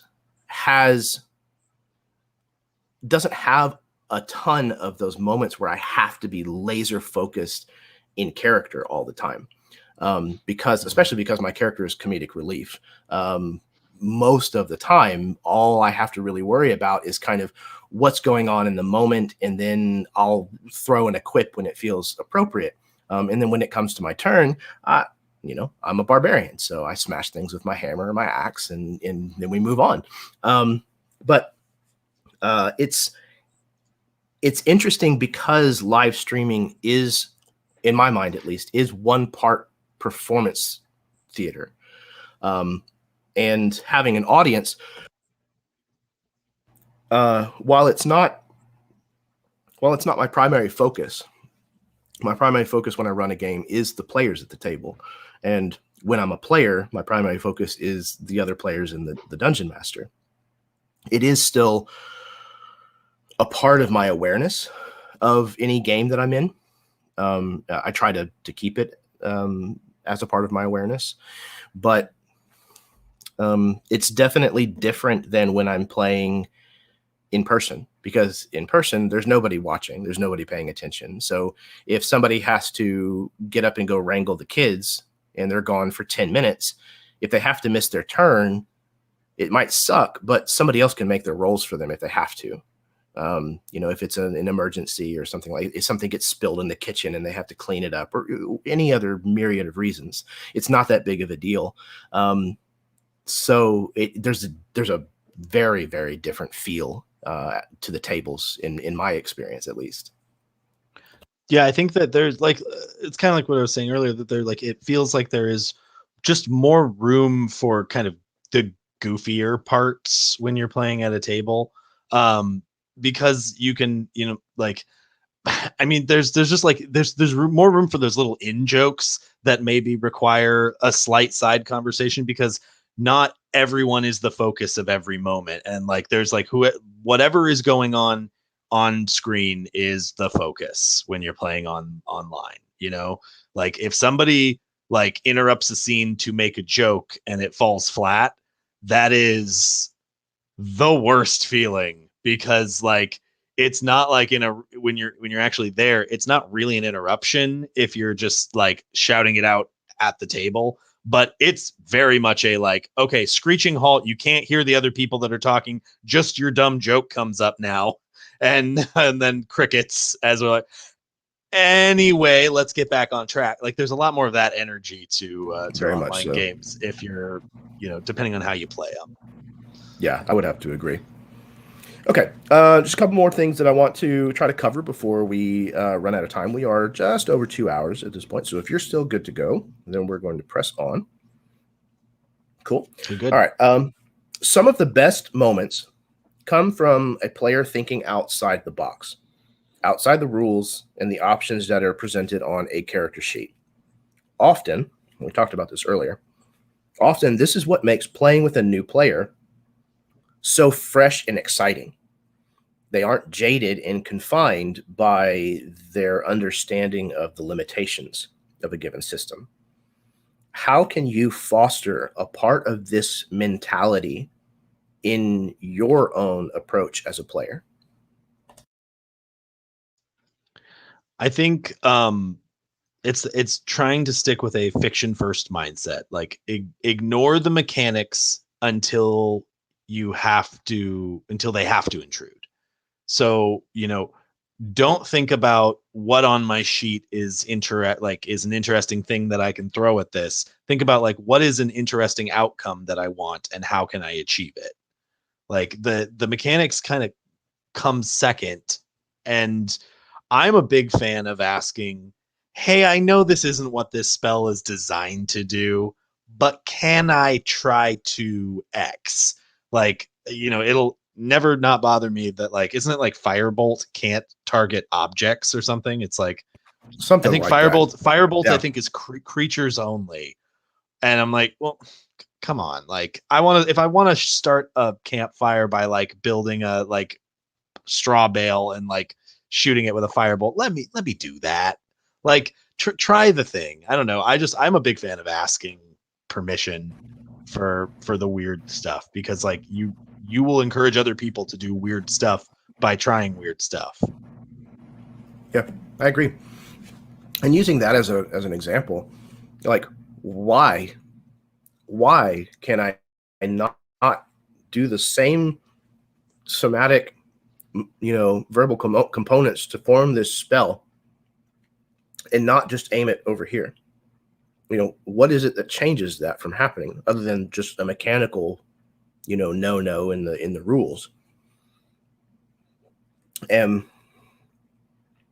that's the kind of stuff that I don't want to pander to as a DM. I don't want you to have to feel like that's something you need to ask me about. If it doesn't change, if it doesn't change what you're getting out of a situation, then why not? If it's not breaking the rules, why not? Right. And like in most of the situations that are like, especially when it's purely role play, where this is not something that has a mechanical combat advantage, like if I have a tinderbox most likely on my character, I could just do the fire, but like we're in a magic world. Why not make it more fun? Why not use the like if I had a character that could conjure fire at their fingertips, do you think I would ever light a cigarette normally? Like, no, no, no. You wouldn't use a Bic if you could like, ooh, like. It's just, I don't know. I'm always in favor of trying to go for the more flavorful option, even if it maybe doesn't jibe with the rules exactly as they're written. I like more I sort of agree. guidelines, sort of thing. Exactly. And again, like those are moments where you can showcase your character, like things about them that define them as a character, as well as establishing tone in the world, in the setting. Like you said, if you can conjure fire from your fingertips, why would you carry torches, or why would you carry tinder twigs? Like it just doesn't even make any sense within the context of the setting itself. Um, And for me personally, like, as far as how to foster a mentality of thinking outside the box, is to aim for big story moments, epic scenes from movies and books and video games. Don't don't try to bend the rules for personal gain. I think that's an error. But instead, be aware of when to bend the rules out of the way in order to better serve the scene that you find yourself in. You need to ask for permission from the GM, obviously, and maybe even try negotiating with the meta currency of the system that you're playing. Points of inspiration, bennies, story points, whatever they might be called. Look for ways that you might be able to, hey, I know this isn't the way that this rule works, but if I give you one of these, points of points of inspiration, this meta currency, can I be allowed to do this thing? Maybe just this one time, because all features and racial abilities and spells and class features, all of these things are just ways to bend or break the established rules of any system. That's all that it is. It's just permission to break the rule in this given circumstance.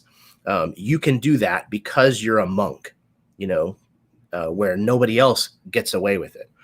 That's really all that those things are. And so negotiating how far that thing can be stretched is exactly that. It's just a negotiation. What are you willing to pay within the currency of the game system to accomplish that goal? Or even like within the consequences of the act, like, you can negotiate for if you want to do something that is maybe stretching something beyond its intended boundary, offer a consequence. Like, oh, Exactly. I'd really like, I'd like to see, like, I know that my thorn whip isn't necessarily designed to like pull a chandelier down on someone's head, but if I do that, could I do that? It might catch him up and get him like caught, do some damage or something, but like it would probably like shatter and hurt me too. Like the glass would shatter and hit me in the face. Like, oh yeah, Exactly. you can take a D4 of damage, but he gets a D6 because he's right under it. Like, yep. offer something up as like take a consequence. I'm a huge fan of like either fail forward and success with consequence. Those kinds of systems are like, I try to sometimes even pull those into my like 5th edition, where it's like, if you come within 2 of the target number on either side of it, it's either like you get a consequence of something, or fail but successfully fail. Right. Yeah. You fail, or you fail spectacularly, or you succeed spectacularly. I agree. I'm big for that because, again, that helps continue the narration and the description of what's happening through a lot of rolling.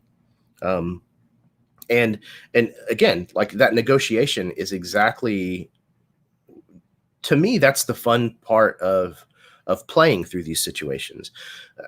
Being a GM who is constantly rooting for my players to succeed, I want them to have these badass moments. I want that for my game and for the story that we're all telling.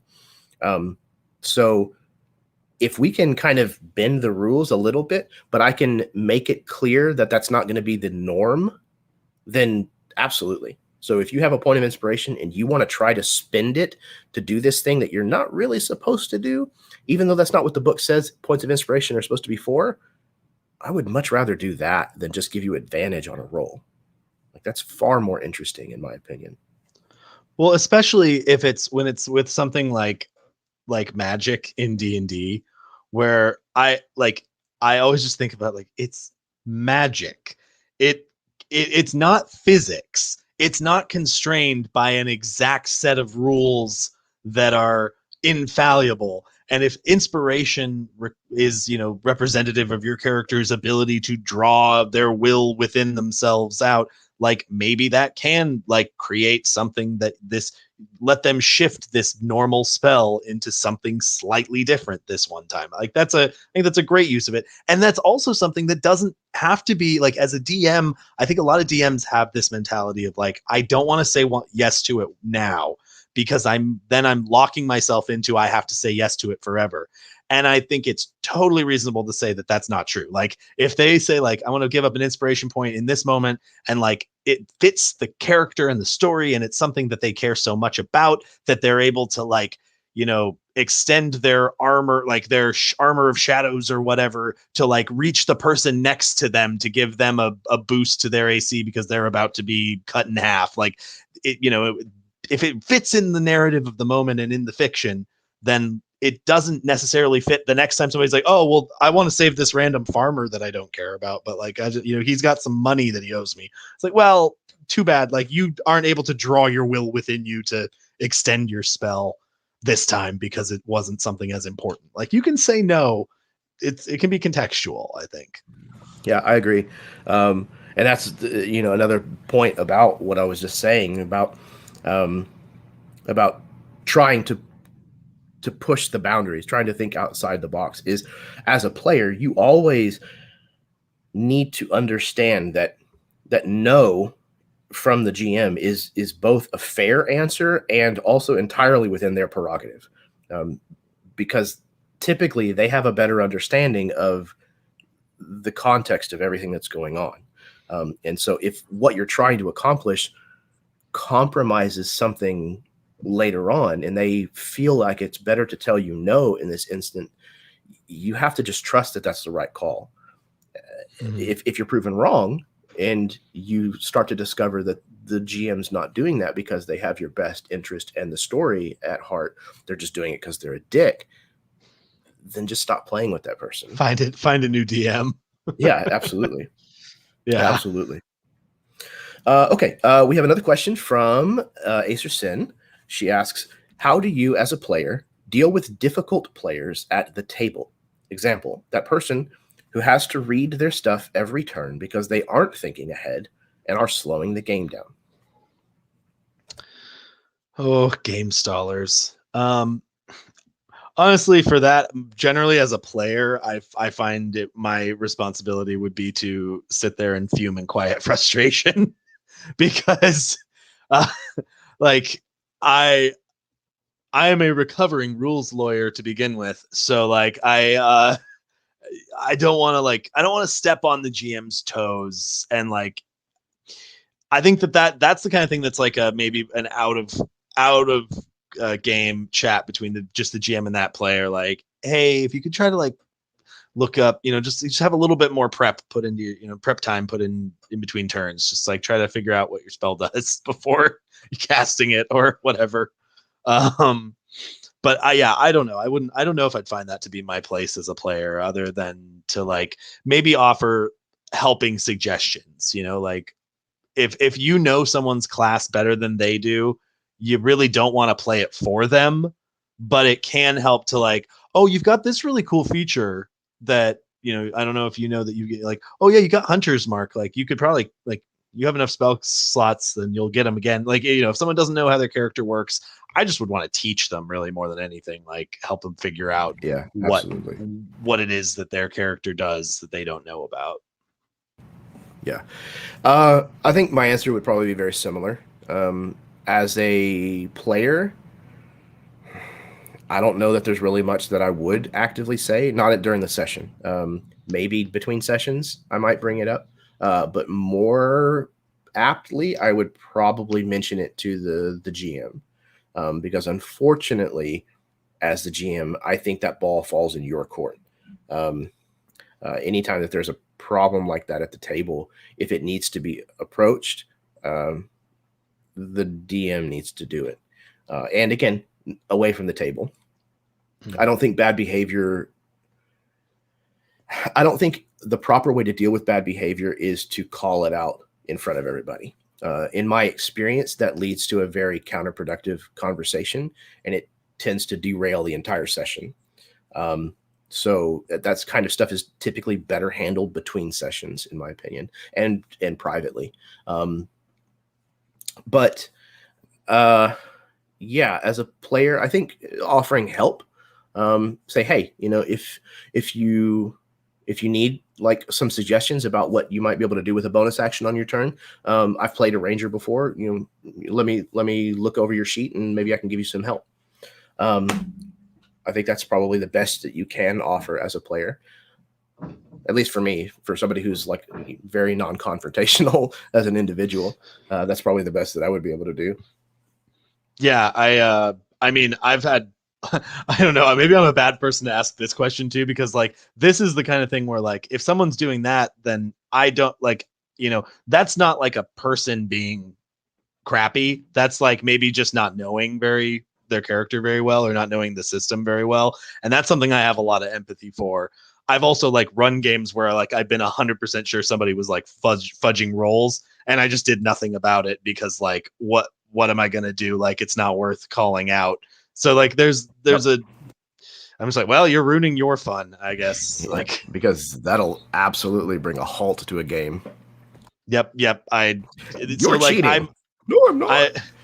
and it like sometimes you just got to judge like it does it matter enough in the scheme of things to cause an interpersonal conflict, because like with a lot of Yep. things, like I'm playing D&D to get away from that, so like I'd be more likely to deal with some like, all right, it takes this guy 2 minutes to do his turns, but that means like an extra 8 minutes over the whole course of a combat. That's fine.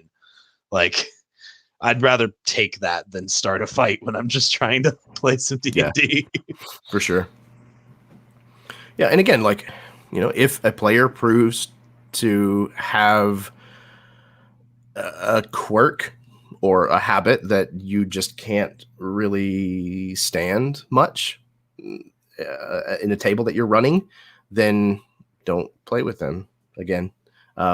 Now, that's easier said than done, but that's typically why, for me personally, I will not put players into a campaign that I have not played with before, because I want to make certain that I know what kind of player they are and what little idiosyncrasies they might have, whether or not that's going to rub me the wrong way enough to bother me. Just like a relationship that you enter with anybody else, a friendship, a romantic relationship, you have to be able to weigh the things that might annoy you about that person with the benefit that you are receiving from having that relationship with them. And if the detriments outweigh the positives, then you're probably better off not having that relationship. It's the same thing with a gaming situation. If the player is bringing more bad, in your opinion, to a table than they are the good, then don't put them in your game. It's as simple as that. It might not make Yeah. them a bad player. It just might make you and them a bad match. Well, and like nothing can kill a game quicker than having like players that don't match, or like just don't mesh well. Like, I mean, I 100%. was in a campaign that I was so excited for, and like I like there somebody got kind of added to that campaign, like I don't even remember like how long ago this was, but this was like somebody like a GM that I really respected, that I wanted to like play in his games. And like somebody got added to that game like right before we started, and it was just somebody that I did not mesh with, like somebody that I like found to be like kind of rude, and it meant that I was not a good player in that game. I was half zoned out half the time because I was so frustrated with what the other, so like knowing that it's always a good idea to do a one shot with some people before you run a campaign for know what they like, if they work together. Well, and it's even for me, there's different kinds of players that I enjoy playing different kinds of games with. There are certain people who make good players in a specific kind of game who I would never put in a different tone game, because I don't think that they would be a good fit. And chuckle fuckery is a prime example of that. If I'm going to run a game where chuckle fuckery is supposed to be a part of the game, if I'm running something like Honey Heist, or like a game I ran at one point in time that was supposed to be Big Trouble in Little China, I don't want somebody who is a very serious, like no jokes kind of player in that game, because I don't think that they're going to add anything to it. And more importantly, I think that it's going to be like trying to mix oil and water, not only between me and them, but ideally between the rest of the players and them. Yeah. So I think that there's, especially again for a campaign, for something that's going to be long term, you have to be it, okay. If you have the capability of being selective, you absolutely should take advantage of that. You need to consider the chemistry, the makeup of the people that you're putting into this group. Um, Maybe even more so than the the compromise of their characters. Yeah. Yeah. I think you can have a bonkers combination of characters that find a way to gel if the players are chill with each other. Yeah, I think for that's sure. really the most important thing. Yeah, I agree. All right, man. We're rolling up on 2.5 hours. I have one Ooh. last question for you, and then we will call this a night. As I understand it, you either currently work with the elderly or you have before at some point. Is that true? Yes. Yes, sort of, yes. I worked I no longer do now. I'm doing paralegal work, but I worked for a long time with like elderly and disabled and Confirmed. Okay. low income people, like in a couple different places, social work essentially. Okay. Excellent. So my question is, how has that kind of work experience affected your overall empathy and or your play style whenever it comes to RPGs? And how have you taken your experiences from gaming into that kind of work? Um, I think one thing that's been really noticeable is just that like the need to be actively listening in a lot of situations, like especially like I was doing some of that social work during the pandemic and I was like on site wearing a mask talking to people, and I was realizing just today that like the way I am online is a lot like I am in a mask working with somebody, where like everything's bigger, like the expressions are like are big, you know, like I'm theatrical, like because I want to make it clear that I am paying attention. Like I want you to know that I'm like, you know, my eyebrows go up because I'm like, oh my gosh, that big exciting thing you said. And then I'm like, oh, it's not like these little like little like kind of, oh wow, you know, like it's got to be big, like you, because like you're I'm a little box on a screen here when we're playing on Zoom. um and so like I think that's been part of it, is just like you figure out that you got to listen to people, and then also realizing like I think there's something very like okay, this it's funny now I'm thinking about there's some superficial things too, like I've just stolen a lot of voices from people I worked with. uh NPC once only talk like this. Hey, that guy was always talking to me about selling the car from Bullet. Anyway, the that guy would talk to me constantly about how they were auctioning Steve Steve McQueen's car McQueen's from car. Bullet. They're gonna sell. that's, They're that's selling a car awesome. from Bullet. They got $2.4 million. But like, so you know, I steal voices, but like realizing that, and okay, this feels like a stupid revelation, but like, I mean, it's everyone is a person in a way where like everyone has so much going on that you could talk to them for hours and hours and hours and never scratch the surface of like their internal life. And working with the populations I've worked with, like a lot of times, you know, older people sometimes lose their filter a bit. And so they things will slip out that are like you've just recontextualized all of who you are as a person. And I think when you're playing a game, keeping in mind that you are like the character that is being viewed by the other players and the characters that you're seeing are all like tips of icebergs. The tip of the iceberg is what you have actually planned out or thought of for your character. The iceberg is all the stuff that you just don't even know your character is like has in their life. And that's one of those areas where there's a lot of potential to like sprinkle something in, you know, like everyone has like these little meaningless things that they love or hate or like or avoid at all costs. And just like even being like, oh yeah, my character, like you're just realizing in the moment, like, oh, my character like loves chocolate, or like his parents are related or something, you know, like just something that is that was something. Okay, that probably shouldn't say this, but like I was working with a very weird dude once, and like over the course of several months, and then at one point he was like, "Well, I think that they were just mad because like my parents were cousins," and it was like, "Oh, okay, you just now I get you. Now I understand more." So like icebergs, people got a whole lot more going on, Icebergs. and there's a lot of complexity you can bring into a character just by giving them some little random history, like some historical fact about their life that you don't even need to share, that you just keep in your mind, because like there's so much more going on with people than we have any idea. That's so very true, and that's a really interesting perspective that I didn't really anticipate from that connection, that style of work.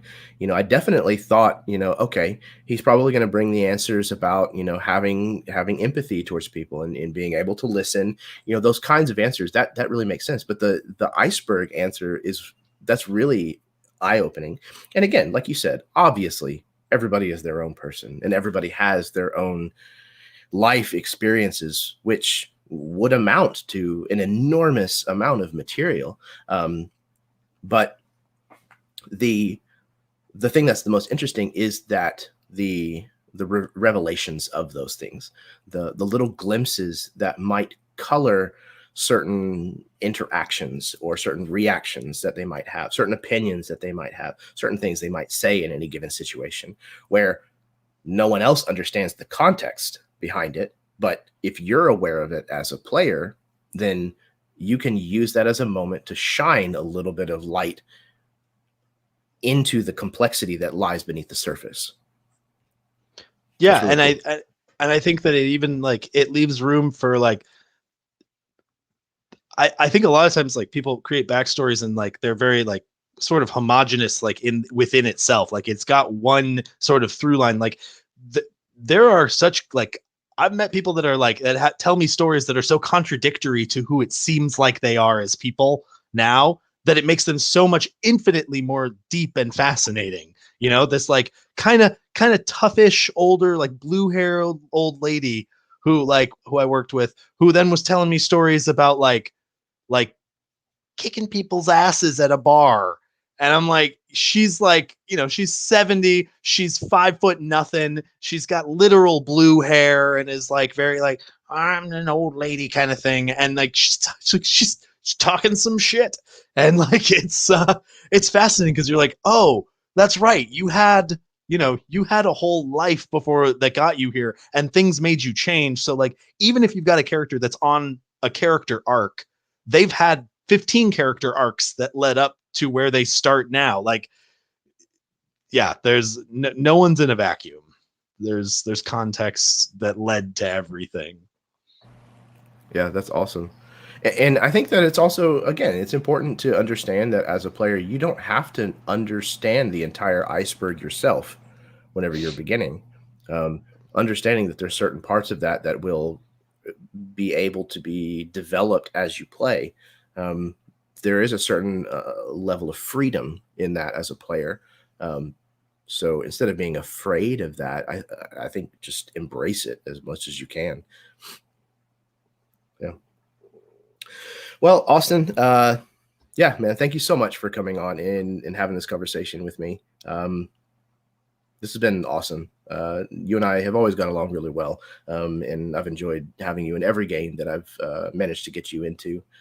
So I knew that this was going to be a good and well fit topic to discuss with you, and I'm glad to know that I wasn't wrong. So tell everybody, if you want, where they can find you on the internet, plug anything if you have anything, and we're going to call it a night. Yeah, thank you so much for having me. I really appreciate it. I really enjoyed this. This was a whole lot of fun to just endlessly talk about these things, because I've done this many times but never recorded. And so sitting around for hours being like, yeah, this is another thing that matters about RPGs. Like this is serious and it's important. Um because it is to me. It legitimately is to me. Like this is my social outlet. Um, I'm not really anywhere worth following online. I just deleted Twitter off my phone, so I may not be on it for like 2 days. Uh, but I'm godless underscore hippie. I don't know. I thought that was a neat name. Um, it is always funny when people tag me in like anything RPG related, because I'm like, everyone else has their like channel name, and I'm like, yeah, godless hippie. But other than that, I don't really tweet or anything. I think I occasionally just like share stupid stuff that I find. So nothing really to plug either. But thank you so much for having me. This was a lot of fun, and I Dude, can't wait till absolutely. next Wednesday. Oh, I do have something to Yes. plug. We got Okay. a game going Yeah. on Wednesday. You got to go over to, what is it, on Jake's channel? Yep. It's Mini on terrain MTD. Yep, domain. twitch.tv/mini terrain domain. I think I got that right. Google mini terrain domain Twitch, and you will get there. There you go. But that is promising to be real fun. I'm loving the characters on both sides of the world in that game, and I am so psyched to see what happens. Like, I've got this sinking feeling that it's going to be just a straight swap, and I'm really worried, but also like that's going to be great if it is, but it's also going to be really great if it all starts spinning again. Oh, can't wait. So watch that if you like watching games that are cool and fun and good. Fantastic, Austin. Thank you very much, man. Yeah. Deleting Twitch or deleting Twitter rather. I I can't lie. That's definitely something that has crossed my mind more than once. I realized that I've been waking up like every morning that I don't work and like immediately going to my phone and doing the unholy trinity of Facebook, Twitter, Reddit. And so I just deleted all three of them off my phone. We'll see how Oh long that wow. lasts. Reddit might come back first. Twitter Yeah. and Facebook, I think I could probably do without. I think before I got involved in AbTab, I had completely deleted Facebook off my phone, and it It's the wasn't only something reason that I I kept it. regularly checked at all. AbTab brought me back to Facebook, and I have since started posting more on my actual page and things because of everything that's going on in the world, and because I have strong opinions on a lot of it, and it has not given me much peace, sadly. So yeah, it's definitely something that I keep because of the gaming connections that I've been managed to track down and hold on to, such as our relationship. So it's been worth it for that at the very least.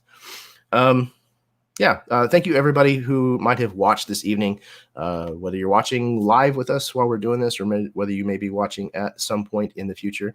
It is sincerely appreciated. If you like this kind of content, hit the like button, subscribe, do all those kinds of things that YouTube likes for you to do, because yeah, it's good for the channel, and it lets me know that what I'm doing is something that is well received.